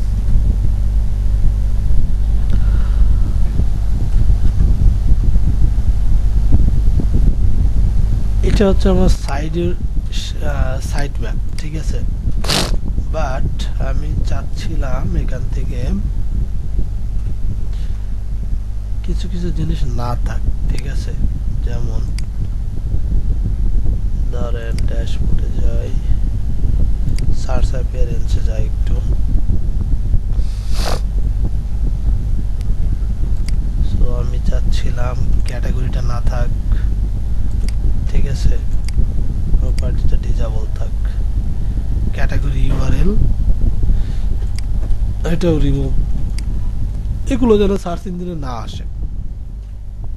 এটা আমি আমার পার্সোনাল অপিনিয়ন থেকে বলতেছিলাম, কারণ আমার লাইফে একটা লম্বা টাইম গেছে, ঠিক আছে, 4 থেকে 5 দিন গেছে শুধু এই ডুপ্লিকেট ইস্যুটাকে ফিক্স করতে। এত টিউটোরিয়াল এত কিছু দেখছি, বিশ্বাস করেন এই ডুপ্লিকেট ইস্যুটাকে ফিক্স করতে যে আমার কষ্ট হয়েছে। পরে যখন দেখলাম তখন যে দেখলাম যে এই যে আমার যে কন্টেন্ট পেজ আর পোস্ট পেজ, এই দুইটা পেজের সঙ্গে আমার যে ক্যাটাগরিগুলো আছে, ঠিক আছে, ক্যাটাগরি কন্টেন্টে অনেকটা মিল আছে। সো গুগল এটাকে ধরেই নিছে যে ধরেন আমি একটা কন্টেন্ট বারবার পোস্ট করে আমার কন্টেন্টগুলো বাড়াইছি, ঠিক আছে। যে জন্য গুগল আমাকে কি করছে জানেন, আমার গুগল আমাকে এটাকে স্পাম করে দিছে। বলছে আগে ডুপ্লিকেট ফিক্স করেন তারপর, ডুপ্লিকেট করে ফেলছে। হ্যাঁ, মানে এইরকম ঝামেলার প্যাড়ার মধ্যে আমি মানে কখনো পড়ি না। আমি একবারে একদম ডিপ্রেশনের মধ্যে চলে গেছিলাম, আমি ভেবে নিয়েছিলাম যে এসইও মেসিও এগুলো আমাকে দেওয়া হবে না, ঠিক আছে। বাট ইনশাল্লাহ পরে এটাকে রিকভারি করছে। এই জন্য আমি আপনাদের বারবার সাবধান করতেছি, এই জিনিসগুলো একটু অ্যাভয়েড করে চলবেন, দেখবেন সব চলে। যেমন অথর, অ্যাচিভমেন্ট, ডেটটা আপনি চাইলে রাখতে পারেন, সমস্যা নেই। স্পেশাল পেজ রাখতে পারেন, কোনো সমস্যা নেই। এখানে কি আছে, বটক্যাম্প সেটিং, দরকার নেই। আরএসএস ফিড আমাদের অ্যাবিলিটির বাইরে, এখন আমরা এটাকে ব্যবহার করতে শিখি নাই। এখন এখানে সার্চ দিয়ে দেখি আর কি কি লেস হয়ে যাচ্ছে। তো এখান থেকে এখন কি আছে, ডাব্লিউপি অপশন লাইব্রেরি, এটা সমস্যা নেই, ঠিক আছে। Elementor HF site map, Elementor একটা সাইট ম্যাপ দিতে, সেটা আছে WP option library. WP option library যদি আমরা দেখতে চাই তাহলে এটাকে এখানে কি হটানোর কোনো ওয়ে আছে? জেনারেলে যাই একটু, knowledge, okay fine, content type, কন্টেন্টের ভিতরে কোনো কিছু নাই, পেস্ট টেমপ্লেট, এখানে আসেন। টেমপ্লেটের আমরা চাচ্ছি না যে এটা গুগলে শো করুক, কেমন? মাই লাইব্রেরি, আমি চাচ্ছি না যে এগুলো গুগলে শো করুক। এলিমেন্টর হেডার ফুটার চাচ্ছি না গুগলে শো করুক, না হেডার ফুটার থাক, হেডার ফুটারের দরকার আছে। হেডার ফুটারের ভিতরে আমার লোগো আছে, কন্টেন্ট টাইটেল আছে। সেটা তো বলছি স্যার, হেডার ফুটার কেন বের করে দিচ্ছেন? আরেকবার লোড দিয়ে দেখি কি অবস্থা। ওকে, কমছে।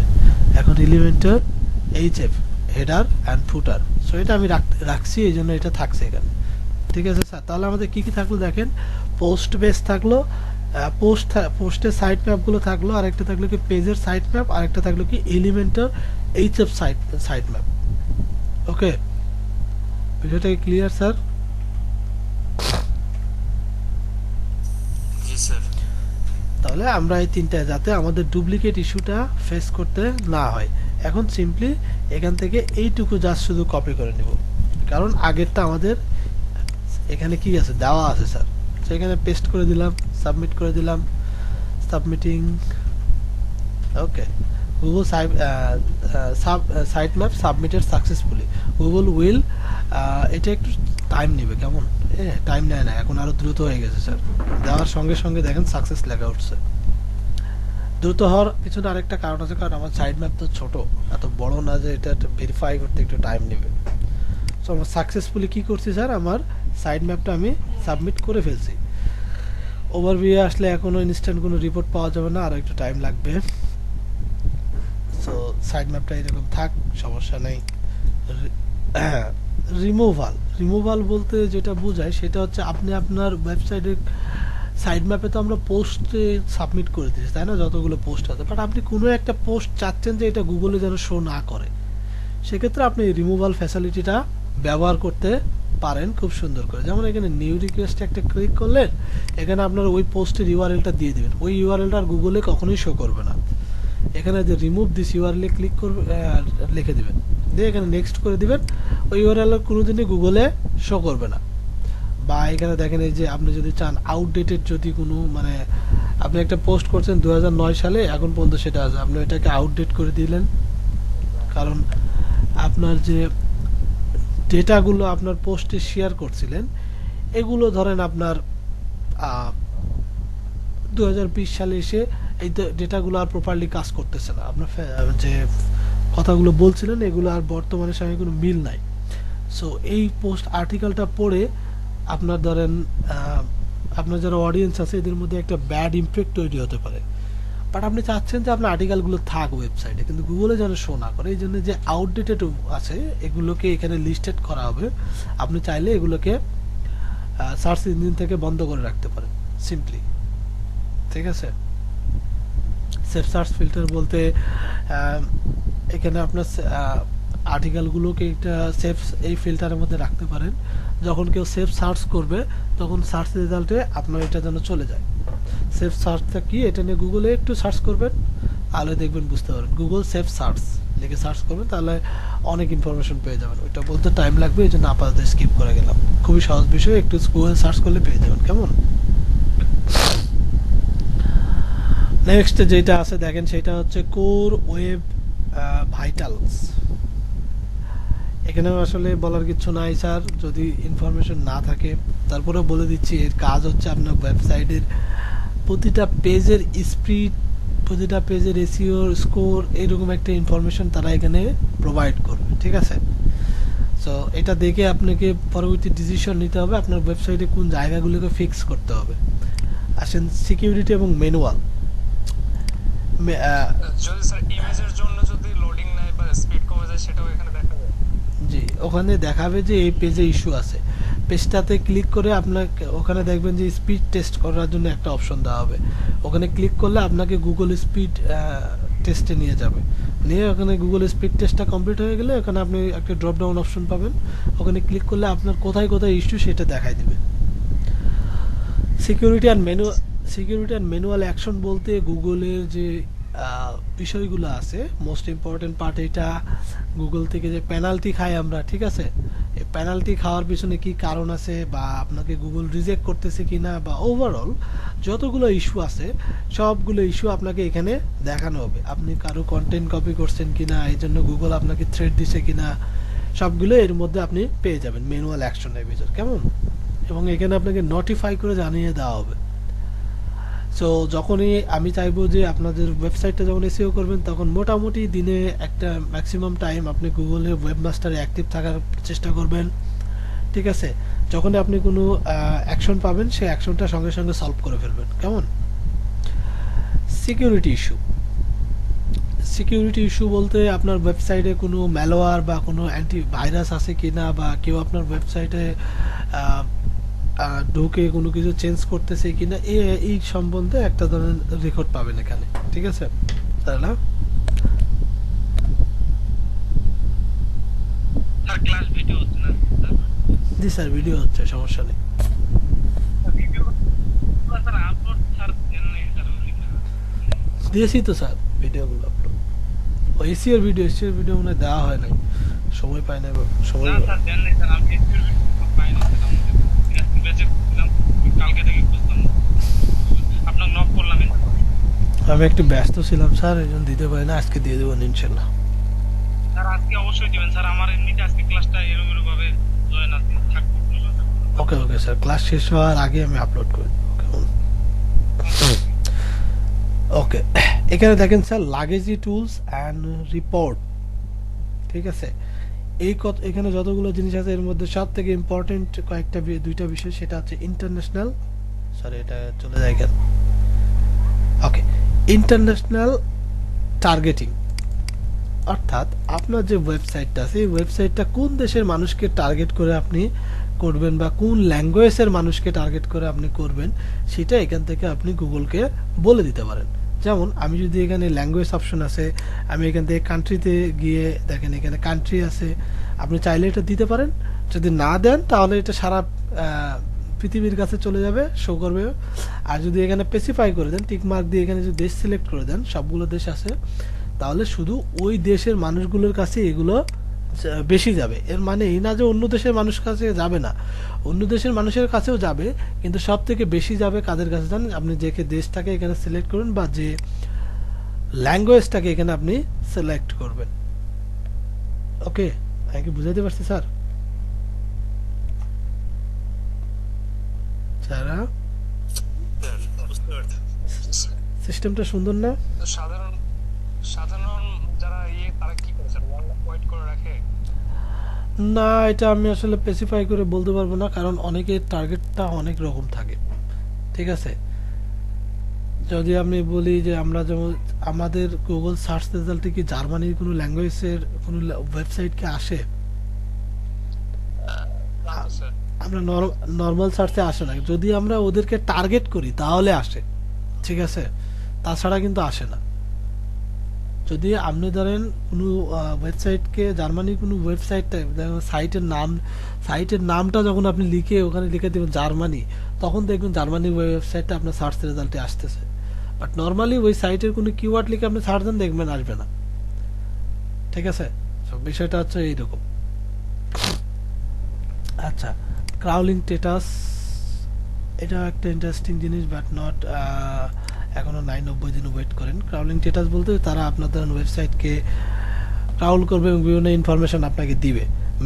মেসেজ হচ্ছে আপনার গুগল সার্চ কনসোল থেকে বিভিন্ন মেসেজ আপনাকে দেওয়া হবে, আপনার কতগুলো ব্যাকলিং তৈরি করা হয়েছে, কতগুলো স্পাম হয়েছে, কতগুলো ব্যাড ব্যাকলিং আছে, সবগুলো রেকর্ড আপনাকে এখানে মেসেজ দিয়ে জানিয়ে দেওয়া হবে। সো আপডেট থাকবেন। ইউআরএল প্যারামিটারটা আমাদের জন্য এখন অ্যাপ্লিকেবল না, এটা আরো পরের বিষয় স্যার, ঠিক আছে। যেমন এটা হচ্ছে আমাদের ইউআরএল, ইউআরএল এর পরে যেমন আইডি আছে, আইডিতে যেখানে আমি যে ওয়েবসাইটটাকে টার্গেট করতেছি এইটুকু হচ্ছে প্যারামিটার স্যার, ঠিক আছে। যেখানে একটা মেইন ইউআরএল এর পরে আরেকটা জিনিস থাকবে, মানে আরেকটা আলাদা এলিমেন্ট থাকবে যেটাকে অ্যানালাইসিস করা হবে বা সম্পূর্ণ আলাদাভাবে এটাকে আইডেন্টিফাই করা হবে। এটা অনেক জটিল বিষয় স্যার, এখানে আপনাদের আপাতত নাক না গলানোই ভালো। ওয়েব মাস্টার টুলসে যান, সরি ওয়েব টুলসে যান। এখান থেকে দেখবেন অনেকগুলো বিষয় আছে, যেগুলো টুলস বলতে আপনাকে এখানে কিছু এক্সট্রা টুলস দেওয়া হবে, যেগুলো থেকে আপনি আরও ভালো রেজাল্ট বা আরও বেশি রেজাল্ট গুগল থেকে পাবেন। যেমন ডেস্কটপে গেলে আপনি ডেস্কটপের আপনার ওয়েবসাইট যদি ডেস্কটপে মুডে যায় তাহলে কি কি রেজাল্ট পাবেন, টেস্টিং টুলস, আদার অনেক কিছু, ঠিক আছে। সার্চ কনসোলে যান, দেখেন আবার তো ব্যাক করে দিয়েছে সার্চ কনসোল, ঠিক আছে।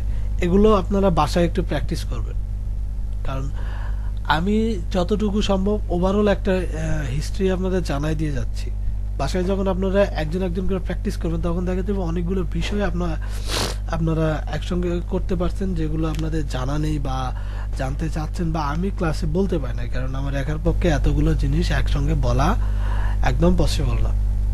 আপনারা যদি প্রবলেমগুলোকে খুঁজে নিয়ে আসেন, যদি বলেন স্যার এই জায়গা পার্টটা আমি বুঝতে পারতেছি না, তাহলে কিন্তু আমার ক্ষেত্রে খুবই সুবিধা হয় আপনাদেরকে জিনিসগুলো সুন্দর করে বুঝিয়ে দেওয়ার, যেহেতু অনেকের কাছে এটা সম্পূর্ণ নতুন একটা বিষয়। কেমন স্যাররা?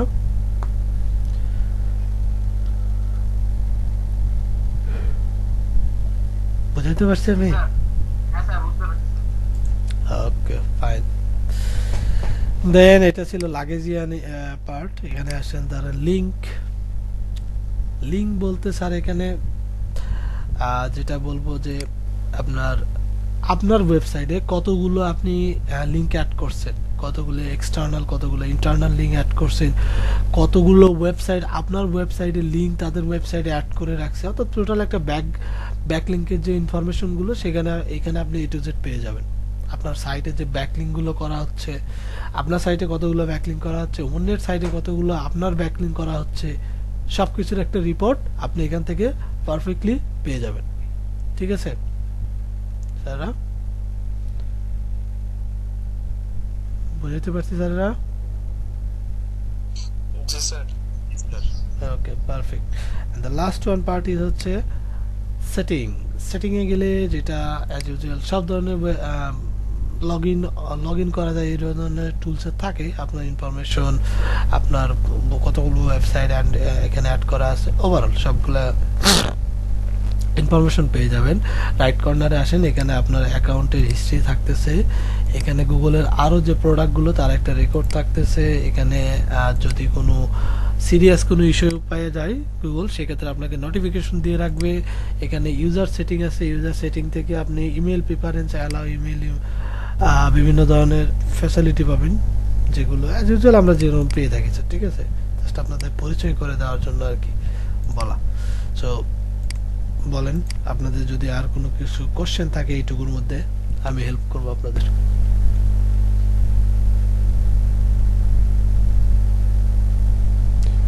স্যাররা কোনো কোশ্চেন আছে?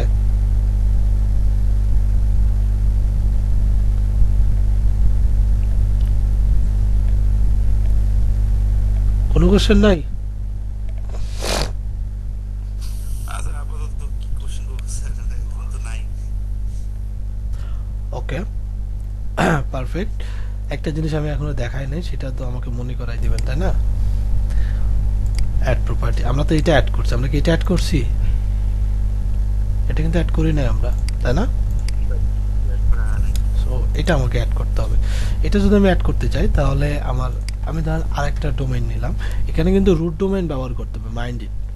কোনো সাব বা প্রিফিক্স ডোমেইন ইউজ করা যাবে না, ডিরেক্ট রুট ডোমেইন ইউজ করতে হবে। সো চলেন আমরা আমার রুট ডোমেইনে যাই। আমি নেমচিপ থেকে একটা ডোমেইন কিনছি, সেটাতে যাই, কারণ অলরেডি আমি একটা ডোমেইন ব্যবহার করছি, ঠিক আছে। এখন ওইটা তো আর সাবমিট করতে পারি না। সো এখন আমি যাব নেমচিপে। নেমচিপে যাওয়ার পর আমি যাব ডোমেইন লিস্টে। এখানে আমার একটা ডোমেইন কিনা আছে, ম্যানেজে যাব এখান থেকে। অ্যাডভান্স ডিএনএস এ যাব। আপনি যেখান থেকে ডোমেইন কিনেন অ্যাডভান্স ডিএনএস সেটিংটা আপনি পেয়ে যাবেন, কেমন? তো এটা নিয়ে আসলে ঝামেলা করার কোনো মানে টেনশন নেওয়ার কোনো ঝামেলা দরকার নেই। বা আপনি যদি চান, এক মিনিট স্যার,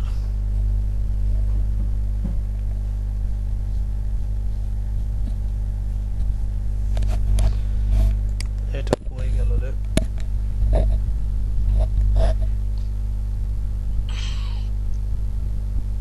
স্যার কি স্ক্র্যাপিং নিয়ে বেশি কাজ করেন নাকি? আপাতত এটা নিয়ে কাজ করতেছি স্যার, জানি না কতদিন কাজ করব। ভালো লাগতেছে তাই করতেছি, ভালো না লাগলে আর করবো না স্যার।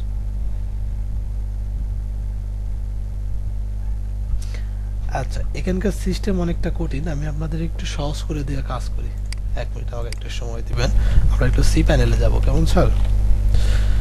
কারণ ডোমেইন আমরা বিভিন্ন সময় বিভিন্ন জায়গা থেকে পারচেজ করি, ঠিক আছে? যদি আমরা ধরেন একটু লিখি, আমি এখানে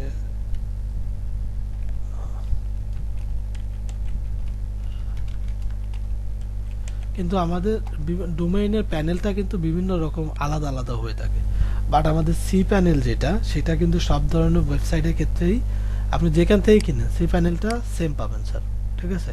তো আমরা চেষ্টা করি সি প্যানেল থেকে কাজ করার চেষ্টা করি। আপনাদের জন্য এটা ওই পার্টটা সম্পূর্ণ নতুন লাগতে পারে, বাট সি প্যানেল থেকে করলে এটা মানে সব জায়গায় সেম পাবেন। তো আপনাদের জন্য ডিফিকাল্টি যেটা থাকতেছে না, ঠিক আছে? সো চলেন, এখানে সার্ভিসে আমার সি প্যানেলের লগ ইন নেই, আমি একটু সময় দিবেন।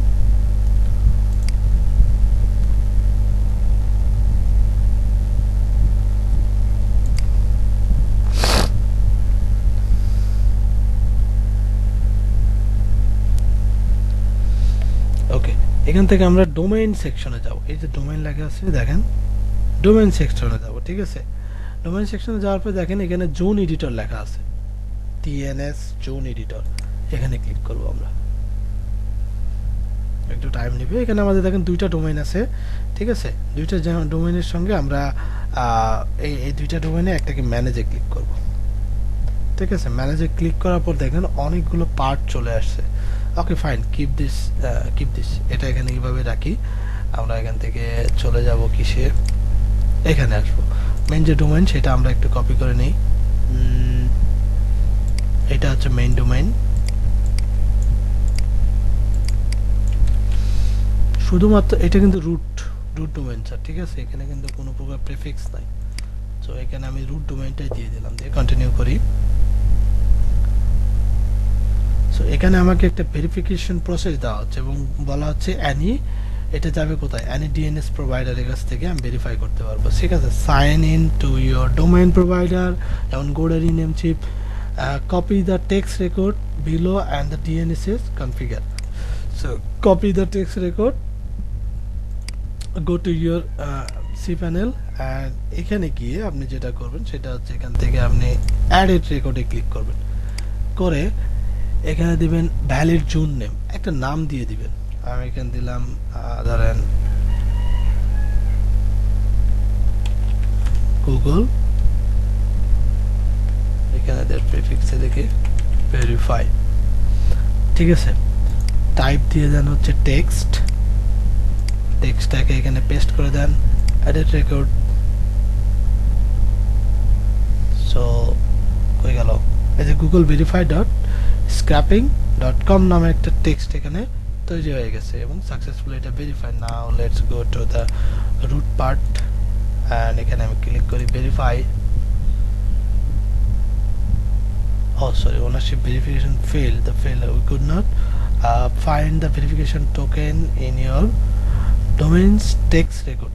We find পেস্ট করলেন না স্যার, কপি করে paste করছি, find inside at the mix relevant. Sometimes DNS change can take, আচ্ছা এটা হওয়ার পিছনে একটা কারণ আছে, সেটা হচ্ছে ডিএনএস চেঞ্জ হতে একটু টাইম লাগে। সো আমরা একটু ওয়েট করতে গিয়ে আমাদের সেভটা কিন্তু সাকসেসফুলি হয়েছে, ঠিক আছে? এই যে গুগলের এটা চলে আসছে, but it will take time. সঙ্গে সঙ্গে ডিএনএস কোনো কোনো সার্ভারে আরো ডিএনএস চেঞ্জ হতে 24 ঘন্টা সময় লাগে। Let's see same issue. আচ্ছা আমরা একটু ওয়েট করি, ঠিক আছে? একটা কাজ করি, আমরা একটা ব্রেক নিই, ব্রেক নিয়ে আর ওয়েট করে দেখি কেমন। এখানে যে সি প্যানেলে যে এসকিউএল টুলস একটা অপশন আছে দেখলাম আমার, এটা কি কাজ করে? ওইটার কাজ হচ্ছে ওই সি প্যানেল যারা প্রোভাইড করে আর বিভিন্ন ধরনের এসইও টুলস আপনাকে প্রোভাইড করবে, ঠিক আছে? তার বিনিময়ে তারা এক্সট্রা চার্জ করবে। আচ্ছা হ্যাঁ,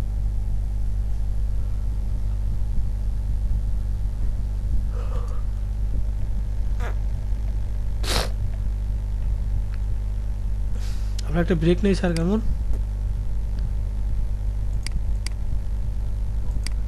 জি স্যার নিয়ে ওকে। কতক্ষণ স্যার?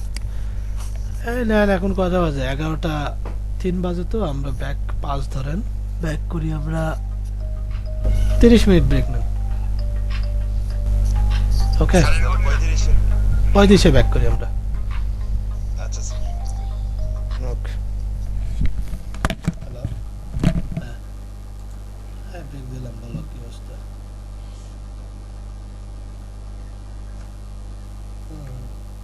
ওকে, আমরা একটু ওয়েট করছি, দেখি এটাকে সাবমিট করি কাজ করে কিনা। ওকে, নাও ইটস ভেরিফাইড। স্যার রেকর্ডিংটা চালু করে দিন স্যার। হ্যাঁ, রেকর্ডিং চালু করছি স্যার। এখন দেখেন আমার রুট ডোমেইনটা কি ভেরিফাই হয়ে গেল, তাই না স্যার? হ্যাঁ, একটু টাইম নেই। ওকে জি স্যার। ওকে, সো আমরা যখন করব তখন আমাদেরকেও টাইম দিতে হবে তাই না? হ্যাঁ একটু টাইম নেবে আপনার, 2-4-5 মিনিট একটু টাইম নেবে। সো রুট ডোমেইনটা আসলে কিভাবে কাজ করে এখানে দেখেন দেখাইছে এইচটিটিপি ডাব্লিউপি, যেটা আপনি আছে আপনার ডোমেইনের আন্ডারে সবগুলোকে সে ফলো করে কাজ করে, মানে সবগুলোকেই সে ক্রাউল করে, ঠিক আছে? এটা আসলে এখানে বোঝাচ্ছে। আলহামদুলিল্লাহ। এখন দেখেন এখানে আমার 2টা ওয়েবসাইট আছে, এটা একটা, এটা একটা, ঠিক আছে? সো আপনারা চাইলে এরকম করে আপনাদের ডোমেইনগুলো সার্চ কনসোলে অ্যাড করে নিতে পারেন। তবে হ্যাঁ মাথায় রাখবেন, ডোমেইনগুলো আমাদের সার্চ কনসোলে অ্যাড করতেই হবে, এটা বাধ্যতামূলক, ঠিক আছে? কারণ একমাত্র এখানে অ্যাড করলেই আপনি গুগল সার্চ রেজাল্টে আসতে পারবেন, আদারওয়াইজ ইউ কান্ট। আমাকে বুঝাইতে পারছি স্যার?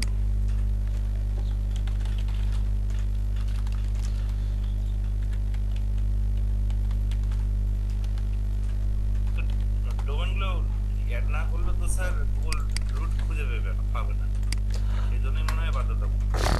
রুট খুঁজে পাবে কিন্তু ওইভাবে আপনাকে ডেটা প্রোভাইড করতে পারবে না, ঠিক আছে?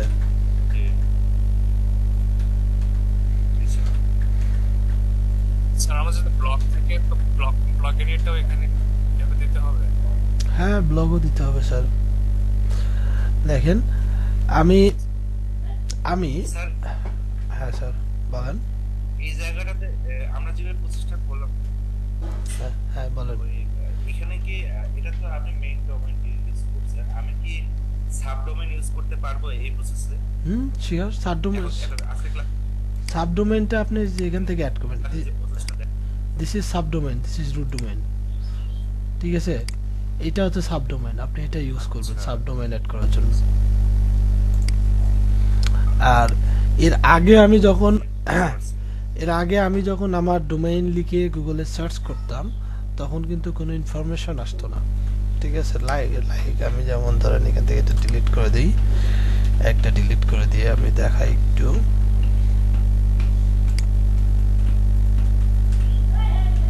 No, not this. আমি এটা ডিলিট করব।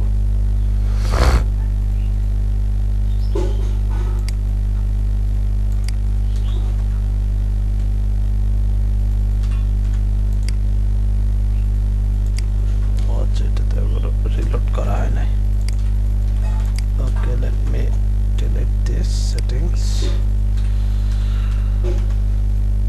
ওকে, দেখেন আমার এখন যেটা আছে মনে হয় এটা একবার সাবমিট করে ফেলছে, তো একটু ঝামেলা হতে পারে, মানে সেম রেজাল্ট আসতে পারে, বাট আই ডোন্ট থিঙ্ক। দেখে তাও আমি চেষ্টা করি কেমন আপনাদেরকে একটা ইন্টারেস্টিং জিনিস দেখাতে।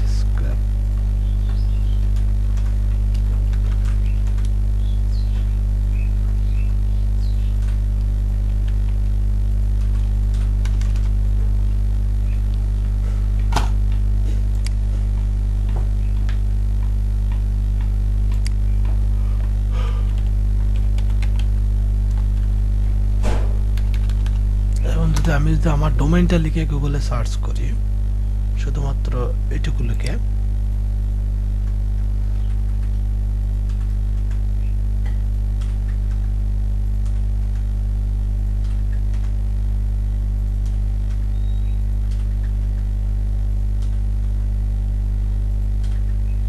এটা আসতেছে না। এটা না আসার পিছনে একটা কারণ আছে, কি জানেন?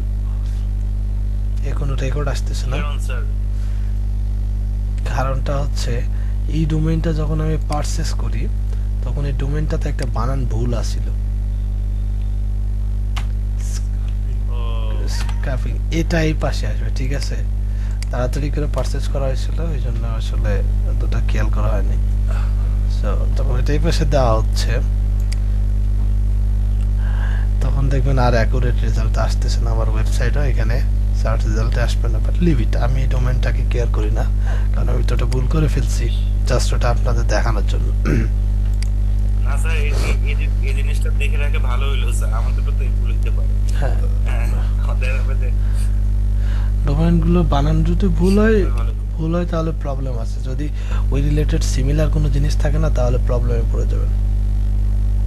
তো স্যার, এটা একটা উপায় আছে স্যার, গরু খাটা খাটতে হবে। এখন যে ডোমেইন নামটা আছে ওই ডোমেইন নাম দিয়ে আমাকে সব কন্টেন্ট তৈরি করতে হবে।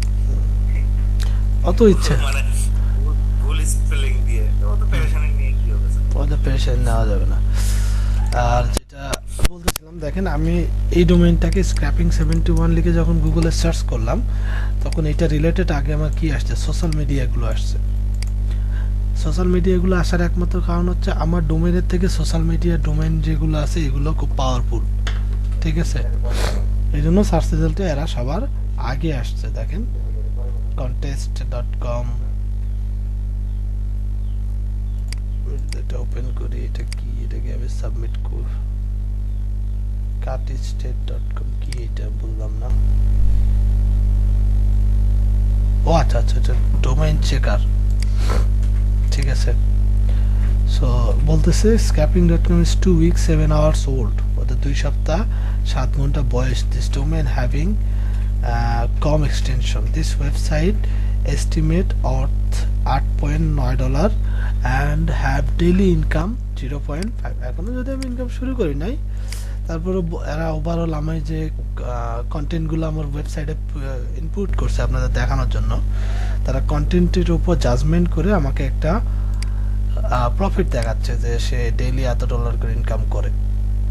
And the part is this, আমার ওয়েবসাইটে দেখেন সব কিছু সুন্দর করে চলে আসছে। কি আসছে? মেটা ট্যাগ আসছে, আমার সাইট টাইটেল আসছে, তারপর আমার কি ডোমেইনটা চলে আসছে, ঠিক আছে? এবং এই ডোমেইনের আন্ডারে প্রথম হোম পেজে আমার 1018টা কি আছে, ওয়ার্ডের একটা কন্টেন্ট আছে।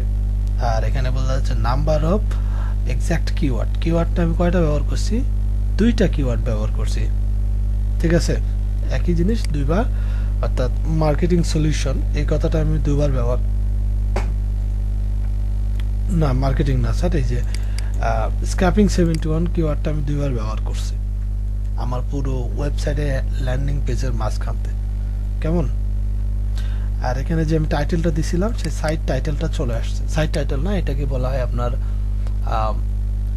H1 যেটা দিছিলাম, অর্থাৎ মেন সেকশনে, ঠিক আছে? এখানে দেখেন কত স্মুথলি পারফেক্টলি তারা আমার ডেটাটাকে বের করতে পারছে। কারণ কি? কারণ XML ফাইলটা আমি এখানে সাবমিট করছি গুগলে, দ্যাটস ওয়াই ইটস কাম, ঠিক আছে?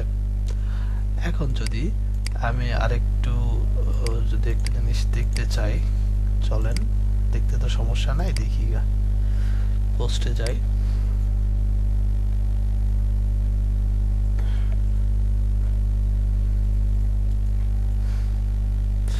পোস্টে গিয়ে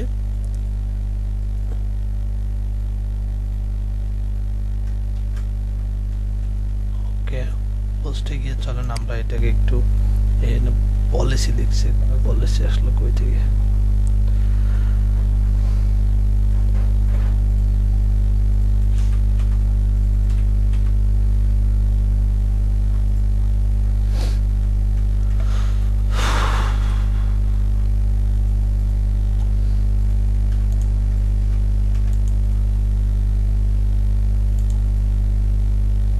এত টাইম নেয় বলেন তো স্যার?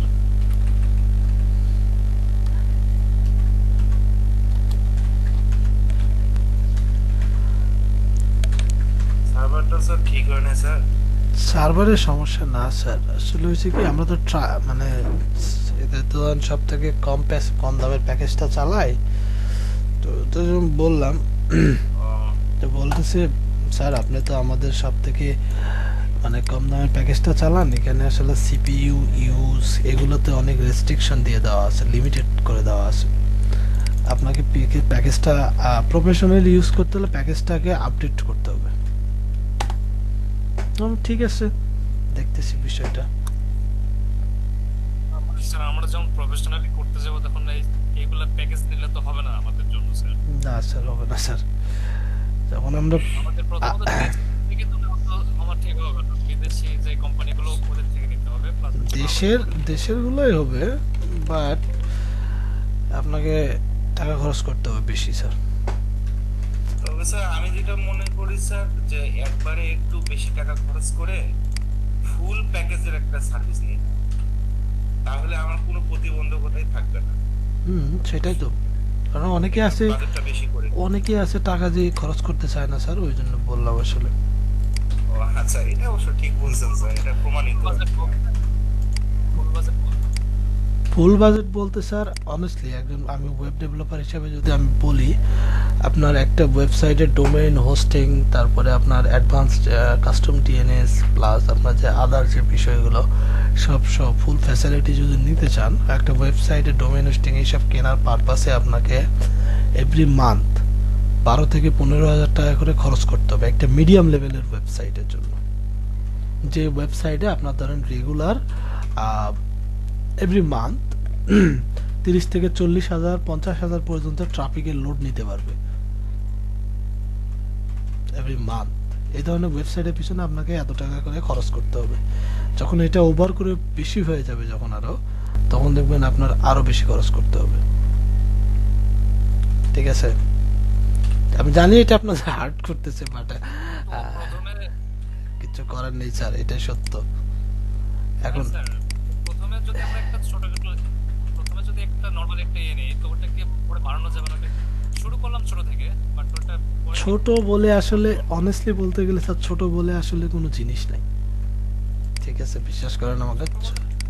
প্যাকেজ ছোট বলছি স্যার, প্যাকেজই প্যাকেজটা নিয়ে যে সব ম্যান্ডেটরি যেগুলো সেগুলো নিলাম, নিয়ে পরে আস্তে আস্তে বাড়াতে পারবো। বাড়াতে টেনশন কি স্যার, আমাদের টেনশন আছে, আমরা ফাইবার থেকে ইনকাম করব, ওয়েবসাইটে ইনভেস্ট করব। আমি আমি আপনি আপনার যে প্রতিবন্ধকগুলো আছে এখন আপনি করে দিতে পারবেন না? ইনক্রিজ তো করতে পারবোই স্যার, ইনক্রিজ না করতে পারলে কেউ ওইরকম করে কিনে নাকি? ইনক্রিজ করতে পারবেন না, এটা কোনো ব্যাপারই না, ঠিক আছে। বাট দ্য মেইন প্রবলেম হচ্ছে যে আপনি তো ধরেন ঠিক মতো কাজই করতে পারবেন না। কারণ কি জানেন?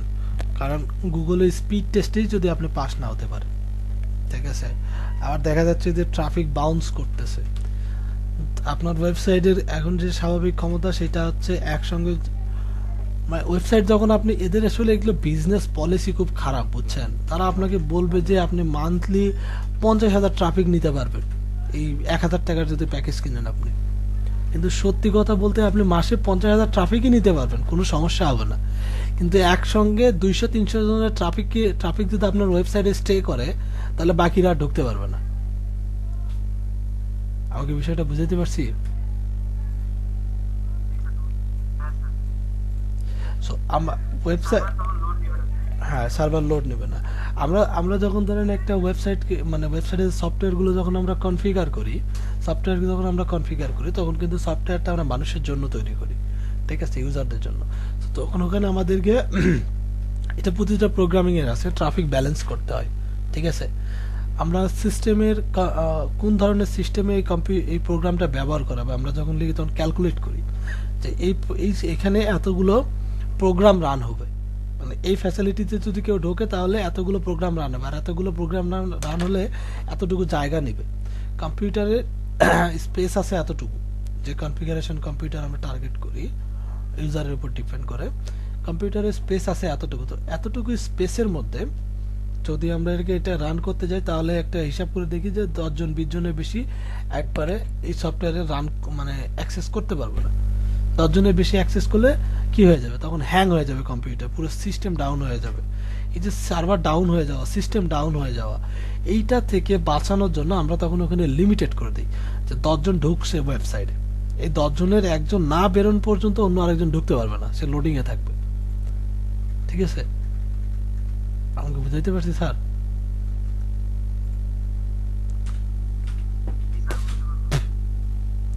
বিষয়টা এরকম। তো এই অনলাইন সার্ভারগুলো এইরকমই। ঠিক আছে, আপনাকে হয়তো দেওয়া আছে যে আপনি 200 এমবি সিপিইউ ইউজ করতে পারবেন, 200 এমবি মেমোরি ইউজ করতে পারবেন সিপিইউ এর। তো দেখা যাচ্ছে যে আপনার 100 জন ইউজার ঢুকলে আপনার 200 এমবি সিপিইউ ইউজ হয়ে যাচ্ছে, তাহলে 201 নম্বর যিনি থাকবেন উনি কিন্তু আর ঢুকতে পারবেন না, এই 10 জন না, এই 200 জন না বের হওয়া পর্যন্ত। ওকে, সো এই যে প্রসিজারটা, তারা 50,000 মানুষের টপিক আপনারটা নিতে পারবে, বাট ওই যে বললাম এই যে কিছু হিডেন বিষয় থেকে যায়, এগুলো শেয়ার করা হয় না। যখন এই প্রবলেমগুলো আপনি ফেস করবেন তখন তারা আপনাকে বলবে ঠিক আছে আপনি তাহলে ইয়া করেন, প্যাকেজ আপডেট করেন,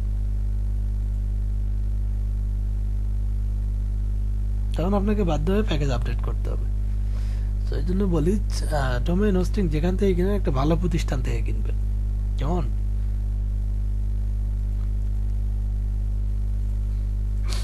আর টাকা পয়সার দিকে মানে এই বিজনেসে যখন আপনি এটা নেমেই গেছেন, টাকা পয়সার দিকে আফসোস না করাই ভালো, কারণ এখানে আপনারই ক্ষতি।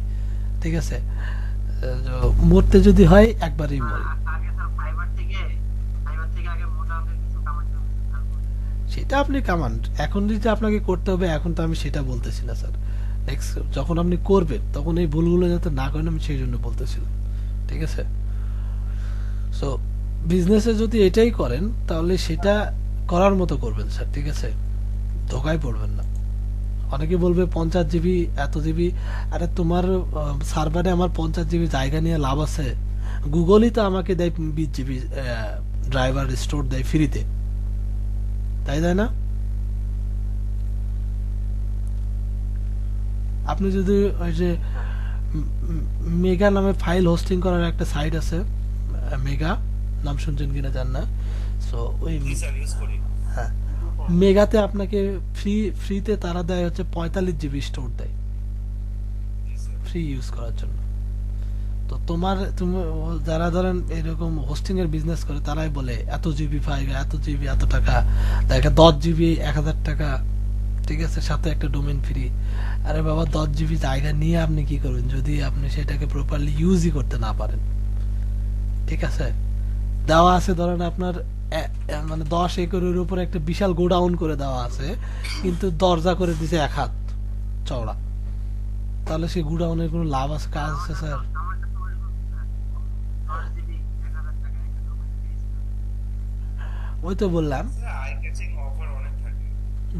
এগুলো হচ্ছে আই ক্যাচিং অফার, মানুষকে আই পানিশ করা। এর পিছনে অনেকগুলো কারণ থাকে কি জানেন, সেটা হচ্ছে যারা আসলে একটা লক্ষ্য নিয়ে অনেকে ওয়েবসাইট পারচেস করে, কিন্তু দেখা যায় যে একটা নির্দিষ্ট টাইম পর 95% মানুষের মানসিকতা নষ্ট হয়ে যায় এটার উপর থেকে। প্রপার গাইডলাইন নাই, এসইও সম্পর্কে ক্লিয়ার নলেজ নাই, এই জন্য দেখা যায় যে তারা একটা সার্টেন টাইম পর এগুলো ওই রকমই পড়ে থাকে, তারা আর ব্যবহার করে না। সো এই জন্য বাংলাদেশের যে কোম্পানিগুলো আছে এই কোম্পানিগুলো এরকম আই ক্যাচিং অফার দিতে পারে। ঠিক আছে, আর ক্লায়েন্টের যারা ইউজার যারা আছে তাদের ফিডব্যাকও এরকম ভালো, মানে ফিডব্যাকও খুব একটা ভালো আসে না। কারণ কি জানেন, কারণ গুগলে সাবমিট করার আগেই অনেকগুলো ওয়েবসাইট ধরেন মানে ইউজাররা ইনঅ্যাক্টিভ হয়, অ্যাডমিনরা ইনঅ্যাক্টিভ হয়ে যায়। এত সময় আছে, আর কত সময় দিই, কিছুদিন কাজ করার পর নাই হারাইছে। তো এই জন্য তো তাদেরকে ফিডব্যাক দেওয়ার মতো লোক থাকে না। তো তারা 1000 কেন 500 টাকা দিয়ে ওগুলো দিয়ে দেবেন, কারণ ওই রকম স্পেস তো ফ্রিতেই পাওয়া যায় অনলাইনে। আপনি বিভিন্ন দেখেন লেখেন ফ্রি হোস্টিং লিখে সার্চ দেন, বিভিন্ন হোস্টিং কোম্পানি আছে যারা আপনাকে ফ্রিতে 20 জিবি 30 জিবি পর্যন্ত জায়গা হোস্ট করতে দেবে, কিন্তু ট্রাফিক আসতে দিবে না আপনার ওয়েবসাইটে। 500 আছে পাটা, কিন্তু আপনার ওয়েব কতগুলো করে?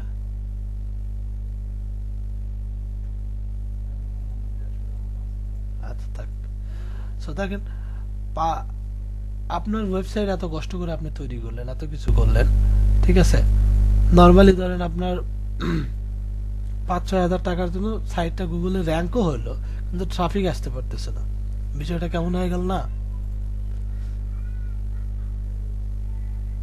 জি স্যার, মেইন জায়গায় তো নাই। মেইন জায়গায় নাই স্যার। আমার লাইফে আমি যতগুলো বাইরের দেশে ক্লায়েন্টের কাজ করছি, ঠিক আছে, তাদের যে হোস্টিং প্যাকেজগুলো, এটা কোনোটাই ধরেন আপনার $300-400 নিচে নাই। কেউ $10-20 প্যাকেজ পারচেস করে না, জানেন কারণ কি জানেন? কারণ তারা আসলে এই বিষয় সম্পর্কে অবগত, তারা জানে একটা করে হোস্টিং সার্ভার কিভাবে চলে। আমরা কিন্তু এটা জানি না। আমরা কি জানি একটা হোস্টিং সার্ভার কিভাবে চলে? জানি স্যার? না না হ্যাঁ স্যার। আমরা জানি না। তাহলে আমাদেরকে যারা হোস্টিং প্রোভাইডার আছে যারা যা বুঝাবে আমরা কিন্তু তাই বুঝবো, এটা কিন্তু স্বাভাবিক বিষয়। জানেন একটা হোস্টিং সার্ভার কিভাবে চলে, আমি যদি আপনাদের একটু এক্সপ্লেন করি। আমরা কিন্তু এইচএসসি কিংবা ইন্টারমিডিয়েটে এসে কিংবা অনেকে অনার্সে এসে কম্পিউটার সায়েন্স বা আইসিটি বিষয় নিয়ে পড়াশোনা করছেন, ওখানে দেখবেন লেখা থাকে কম্পিউটার আসলে বিভিন্ন ধরনের হয়ে থাকে। Mini computer, main frame computer, hybrid computer, শুনি নাই পার্সোনাল কম্পিউটার, এরকম শুনি নাই আমরা স্যার? শুনছি তো না? সো এই কম্পিউটারগুলো এরকম ভাগ হওয়ার পিছনে কারণ কি থাকে জানেন? কেউ বলতে পারবেন?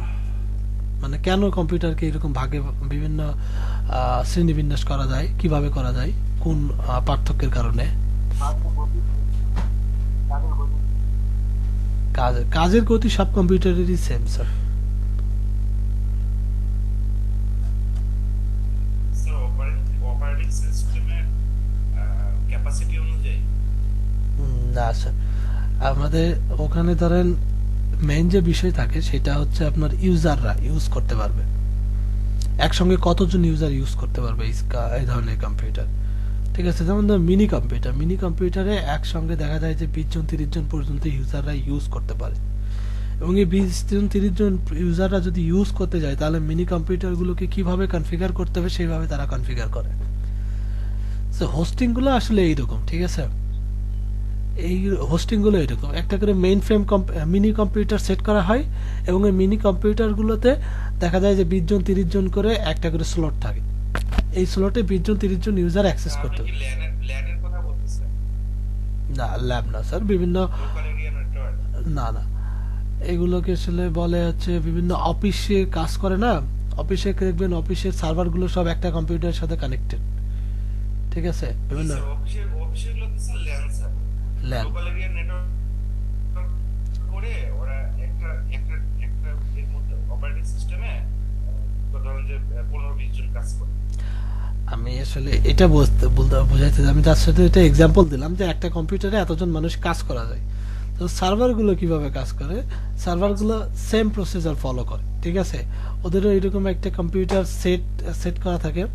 এই কম্পিউটার সেটে দেখা যায় যে একসঙ্গে 200 300 400 জন মানুষ ওখানে ডেটা স্টোর করতে পারে, কাজ করতে পারে, আলাদা আলাদা স্লটে ভাগ করা থাকে। এই স্লটে একসঙ্গে এতজন মানুষ কাজ করতে পারবে, এবং সেখানে দেখা যায় যে প্রতিজন ইউজারের জন্য একটা নির্দিষ্ট পরিমাণে কি প্রসেসিং ক্ষমতা দিয়ে দেওয়া হয়, একটা মেমোরি দিয়ে দেওয়া হয় একটা নির্দিষ্ট পরিমাণে।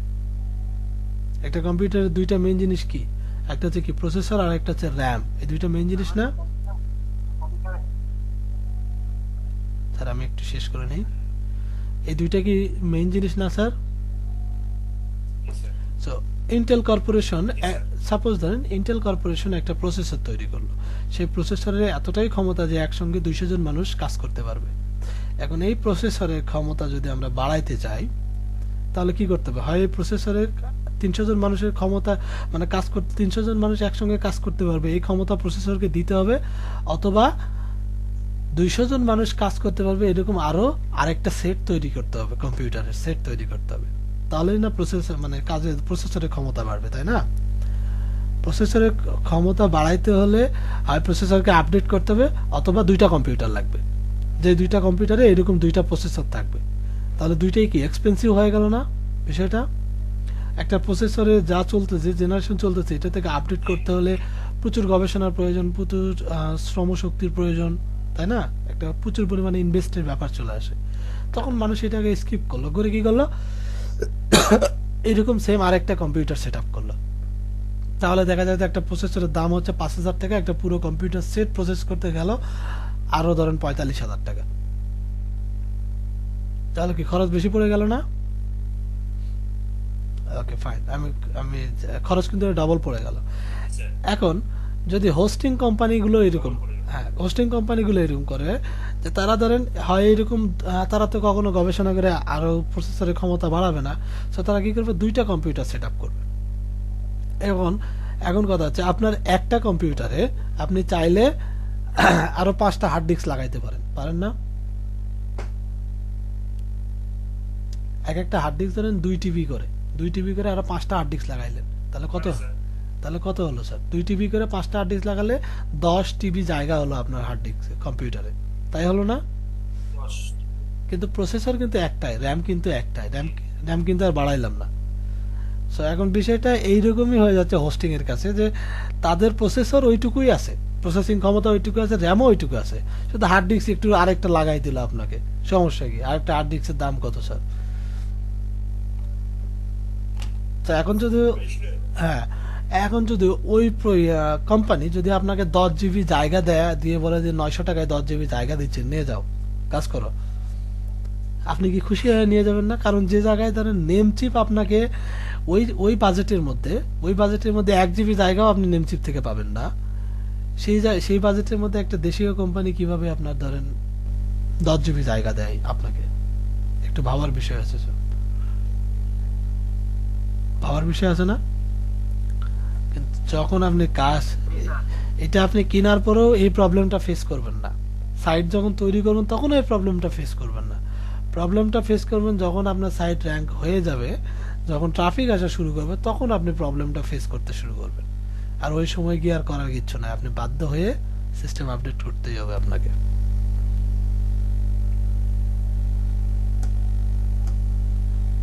ঠিক আছে? স্যার ওই মুহূর্তে কি স্যার হোস্টিংটা চেঞ্জ করা যাবে? হ্যাঁ হোস্ট, অন্য কোম্পানির হোস্টিং হ্যাঁ চেঞ্জ করতে পারবেন, সমস্যা নাই, তবে অনেক কেয়ারফুলি চেঞ্জ করতে হবে, হ্যান্ডেল করতে হবে বিষয়গুলো। প্রতিটা যে ধরেন আমাদের হোস্টিং চেঞ্জ করতে গেলে তখন দেখা যায় যে অনেক সময় ডুপ্লিকেট ইস্যুর কারণে আমাদের ইউআরএল প্রিফিক্সগুলো আমরা ব্যবহার করতে পারি না, ইউআরএল যে আপনার পারমালিঙ্কগুলো, এগুলো আমরা ব্যবহার করতে পারি না, তখন কিন্তু আপনার এসইওতে খুব বাজে ইফেক্ট পড়ে যাবে। জি স্যার, এটা আমি জানতাম, সার্ভার চেঞ্জ করলে এই জিনিসটা হয়। সার্ভার চেঞ্জ করলে এরকম হবে না, কিন্তু সার্ভার চেঞ্জ করার মতো আপনাকে সেই লেভেলের এক্সপার্ট হতে হবে স্যার, জি জি জি, ওয়াটার করতে অনেক। প্রচুর, প্রতিটা পার্ট আপনাকে হাতে ধরে ধরে চেঞ্জ করতে হবে। আচ্ছা একটা 301 আবার 302 ঠিক আছে শিখাবেন স্যার? 3.0 রিডাইরেক্ট কোনো বিষয় না স্যার, ওইটা সি প্যানেলে গিয়ে ওখানে আপনি আপনার যে আগের যে হোস্টিংটা ছিল ওই হোস্টিং এ সি প্যানেলে গিয়ে রিডাইরেক্টটা শুধু অন করে দিবেন, দিয়ে আপনার কোন ওয়েবসাইটে রিডাইরেক্ট দিচ্ছেন সেটা দিয়ে দিবেন, তাহলেই হয়ে যাবে। So, আপনার পুরাতন ওয়েবসাইটে গিয়ে যদি কেউ সার্চ ব্রাউজ করে তাহলে ওইটা অটোমেটিক্যালি রিডাইরেক্ট হয়ে আপনার ওয়েবসাইটে চলে আসবে, ওইটা কোনো বিষয় না, ওইটা হোস্টিং কোম্পানি আপনাকে অফার করেই থাকে যখন সাইট চেঞ্জ করতে যাবেন, সিম্পল একটা ম্যাটার ওইটা। তো রিডাইরেক্ট করার আগে আমাদের সাইটটা ট্রান্সফার করতে হবে, সাইট ট্রান্সফার করার সময় অনেক ঝামেলা হয়, কতগুলো প্যারামিটার থাকে, কতগুলো লিঙ্ক থাকে, যেগুলো ধরেন বিভিন্ন জায়গায় এগুলো শেয়ার করা আছে, সোশ্যাল মিডিয়াতে শেয়ার করা আছে, বিভিন্ন প্ল্যাটফর্মে শেয়ার করা আছে, একবার যদি লিঙ্কটা যদি একটু এলোমেলো হয়ে যায় আর আপনার ওয়েবসাইটে ট্রাফিক পাবেন না, কি এক ঝামেলার ভিতরে পড়ে যাবেন জানেন, একবার রিয়েলাইজ করে দেখেন কি একটা মানে বিরক্তিকর সিচুয়েশন তৈরি হবে আপনার জন্য। স্যার কিছু ক্লায়েন্ট আছে স্যার, ওরা খুব ঘাবড়ায়, মানে আমি একবার পাইছিলাম একটা রিকোয়েস্ট এর এই পক্ষ, এই যেটা আপনি বললেন এখন, হ্যাঁ, যে উনি সার্ভার চেঞ্জ করছেন, তারপরে ওনার সাইট র্যাঙ্কিং এ আসতেছে না, আমি কিছু করে দিতে পারবো কিনা। তো আমি তো তখন স্যার এগুলো বিষয়ে এত জানতাম না, তখন বলছেন না আমি এই বিষয়ে আমার কোনো নলেজ নেই। এগুলো বিষয়ে জানতে হলে স্যার আপনাকে ওয়েবসাইটের ডেভেলপিং বিষয়ে একটু ভালো নলেজ থাকতে হয়। আর এগুলো তারাই করতে পারে যারা ডেভেলপিং প্লাস এসইও ভালো করতে পারে, ঠিক আছে? কারণ আসলে এটা হচ্ছে সব থেকে ডিফিকাল্ট পার্ট, এবং এই পার্টের জন্য ধরেন ক্লায়েন্টদের থেকে পেমেন্টও নেওয়া হয়, খুব ভালো মাপের পেমেন্ট দেয় ক্লায়েন্টরা এই কাজগুলো যখন করতে চায়। তো আমি আপনাদেরকে ওভারঅল সাজেস্ট করবো স্যার, আমরা এই ধরনের ভুল করার আগে যখন একটা জায়গা থেকে ডোমেইন হোস্টিং কিনবো, টাকার কথা চিন্তা ভাবনা কম করে টাকার বিষয়টাকে একটু যদি আমরা কনসিডার করি, তা কনসিডার করে আমরা অবশ্যই স্যার ভালো একটা জিনিস নেওয়ার জায়গা মানে হোস্টিং নেওয়ার চেষ্টা করব। কেমন? আমি যে হোস্টিংটা কিনছি এটা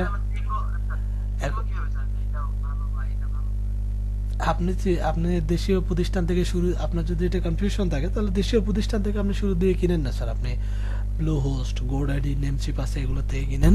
তবে হ্যাঁ, ইকোনমি প্যাক কিনবেন না, বা বেসিক প্যাক যেটা সেটা কিনবেন, আর পরের গুলো কিনবেন। কেমন?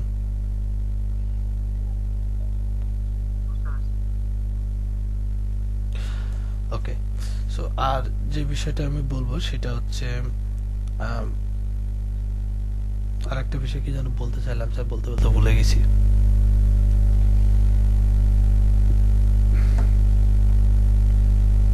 ও হ্যাঁ, আপনাদেরকে বলতেছিলাম যে যদি এসইও করার কখনো এইভাবে প্রচুর ইচ্ছা থাকে বা এক্সপার্ট হতে চান, অবশ্যই স্যার ভালো একটা প্যাকেজ কিনবেন। আর আমি এখানে যে কম দামের প্যাকেজটা চালাচ্ছি, এটার মূল কারণ হচ্ছে জাস্ট আপনাদেরকে আমার স্টুডেন্টদের দেখানোর জন্য যে কিভাবে আসলে সার্ভারে কাজ করতে হয়, সার্ভারে আপলোড করতে হয়। কারণ আমার ওয়েবসাইট ছিল না, জাস্ট এটা আপনাদেরকে দেখানোর জন্য কেনা হয়েছে। That's it. এখন আমার যদি মতিগতি চেঞ্জ হয়, প্ল্যান যদি চেঞ্জ করি, তাহলে এটাকে আপডেট করে নিয়ে আমি কাজ করতে পারি। তবে আমার এইদিকে এত সময় দেওয়ার সময়ই নাই কাছে স্যার, যে আপনাদের এইভাবে এইদিকে এত সময় দেব। ঠিক আছে স্যার, আপনাকে অনেক ধন্যবাদ স্যার, আমাদের জন্য মনে করেন যে না, এটা শুধু আপনাদের জন্য না, আপনাদের আগের ব্যাচের সময় এটা কিনছিলাম ওদেরকে দেখানোর জন্য, তো এই সুযোগে আপনাদেরকেও দেখানো হলো আর কি। না, সেটাই বলতেছি আমাদের স্টুডেন্টদের জন্য আর কি স্যার, আপনি কিভাবে করতেছেন আমাকে স্যার কিভাবে ধন্যবাদ জানাবো। আর ধন্যবাদ জানানোর তো একটা জায়গা ছিল স্যার, আমাদের পারফরমেন্স স্যার করতে পারতেছি না 100%। এখন কোর্স চলাকালীন হয়তো বা করতে পারি নাই, ইনশাআল্লাহ কোর্সের পরে হয়তো বা আপনাকে ভালো একটা জিনিস দেখাতে পারবো। অবশ্যই দেখাবেন স্যার, সময় তো চলে যায় না, সময় আছে। সো যদি ইচ্ছা থাকে তাহলে যে কোনো সময় করা যাবে। টোটালি আপনার ইচ্ছার উপর ডিপেন্ড করবে স্যার। মানুষের ইচ্ছা শক্তি, ধৈর্যই মানুষকে উন্নতিতে চরম শিখরে নিতে পারবে।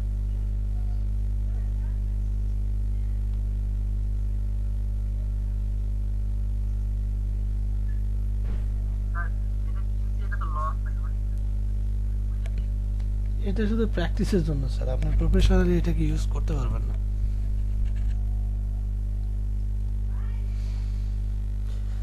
প্রফেশনালি ইউজ করতে হলে অনেক ঝামেলা ফেস করতে হবে আপনাকে, কল্পনাতীত ঝামেলা। ঠিক আছে?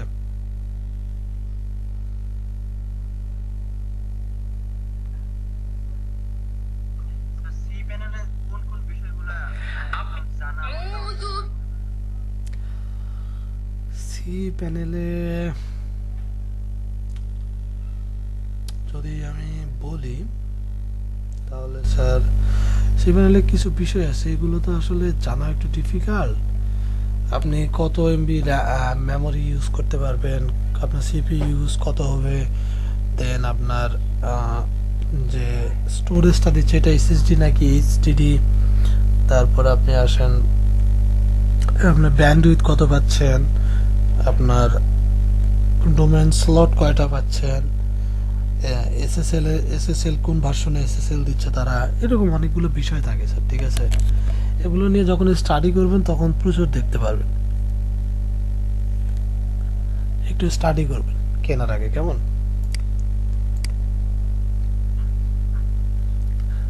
ওকে স্যার, এইটুকু নিয়ে কোনো কোশ্চেন আছে কি আপনাদের মাঝে? থাকলে আমার সাথে শেয়ার করতে পারেন। তাহলে স্যার মেইন ডোমেইন ইউজ করলে স্যার যে প্রসেস আপনি দেখালেন একই প্রসেস হচ্ছে স্যার যদি সাবডোমেইন ব্যবহার করি। জি, প্রসেসটা একই না, কিন্তু মেইন ডোমেইনে আপনাকে আপনার ওয়েবসাইটের HTML ফাইলে গিয়ে ট্যাগ বসাইতে হবে, অ্যাক্সেস কোডটা বসাইতে হবে, আর ধরেন আপনার রুট ডোমেইন ব্যবহার করলে সেক্ষেত্রে আপনার DNS সার্ভারে গিয়ে এটা বসাতে হবে, অ্যাক্সেস দিতে হবে।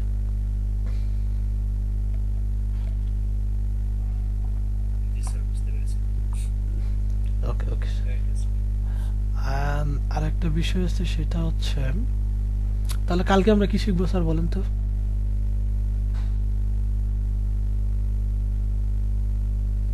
পরের স্টেপ স্যার, এটা তো গুগল পরে আচ্ছা, আমাদের তো আসলে সবার আসলে অ্যাবিলিটি না একটা ওয়েবসাইট বেয়ার করা, বা অ্যাবিলিটি বলতে আবার দেখা যায় অনেকের কাছে সময়ও না একটা ওয়েবসাইট বেয়ার করার বা ওয়েবসাইট তৈরি করার। সো আমরা যেটা করব, আমরা ধরুন অনেক সময় দেখা যায় বিভিন্ন ধরনের ব্লগ, উইক্স টাইপের সাইটগুলো ব্যবহার করে থাকি।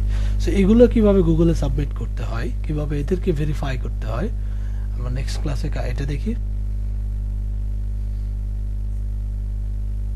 ঠিক আছে স্যার? গুগলের ব্লগ যেটা আছে, জি স্যার। গুগলের ব্লগ যেটা আছে গতকালকে আমি পড়ছি, এটা মানে স্যার কেমন গুরুত্বপূর্ণ? গুগলে ব্লগার, হ্যাঁ হ্যাঁ ব্লগার। হ্যাঁ সবগুলোরই গুরুত্বপূর্ণ, এটা তো ভালো সাইট স্যার, আপনি চান তো ওখানেও কাজ করতে পারেন। ঠিক আছে, কালকে আমি ব্লগার এবং উইক্স এই দুইটা আমি সাবমিট করে আপনাদের দেখাবো, কেমন? স্যার দেখান স্যার, দেখান স্যার, এটা আমার খুব দরকার। আমি blogger.com এ স্যার ইয়ে করতেছি, কাজ করতেছি কোডিং করে। স্যার আজকে আপনি বলছিলেন ওয়েব মাস্টারটা দেখাবেন, এটা কি ওয়েব মাস্টারটাই নাকি সার্চ কনসোল যেটা? এটা আগে ওয়েব মাস্টার ছিল, পরে একে আপডেট করে সার্চ কনসোলের নাম চেঞ্জ করা হয়েছে। ও আচ্ছা আচ্ছা। হ্যাঁ, ওকে, তাহলে আমাদের কালকে ওইটা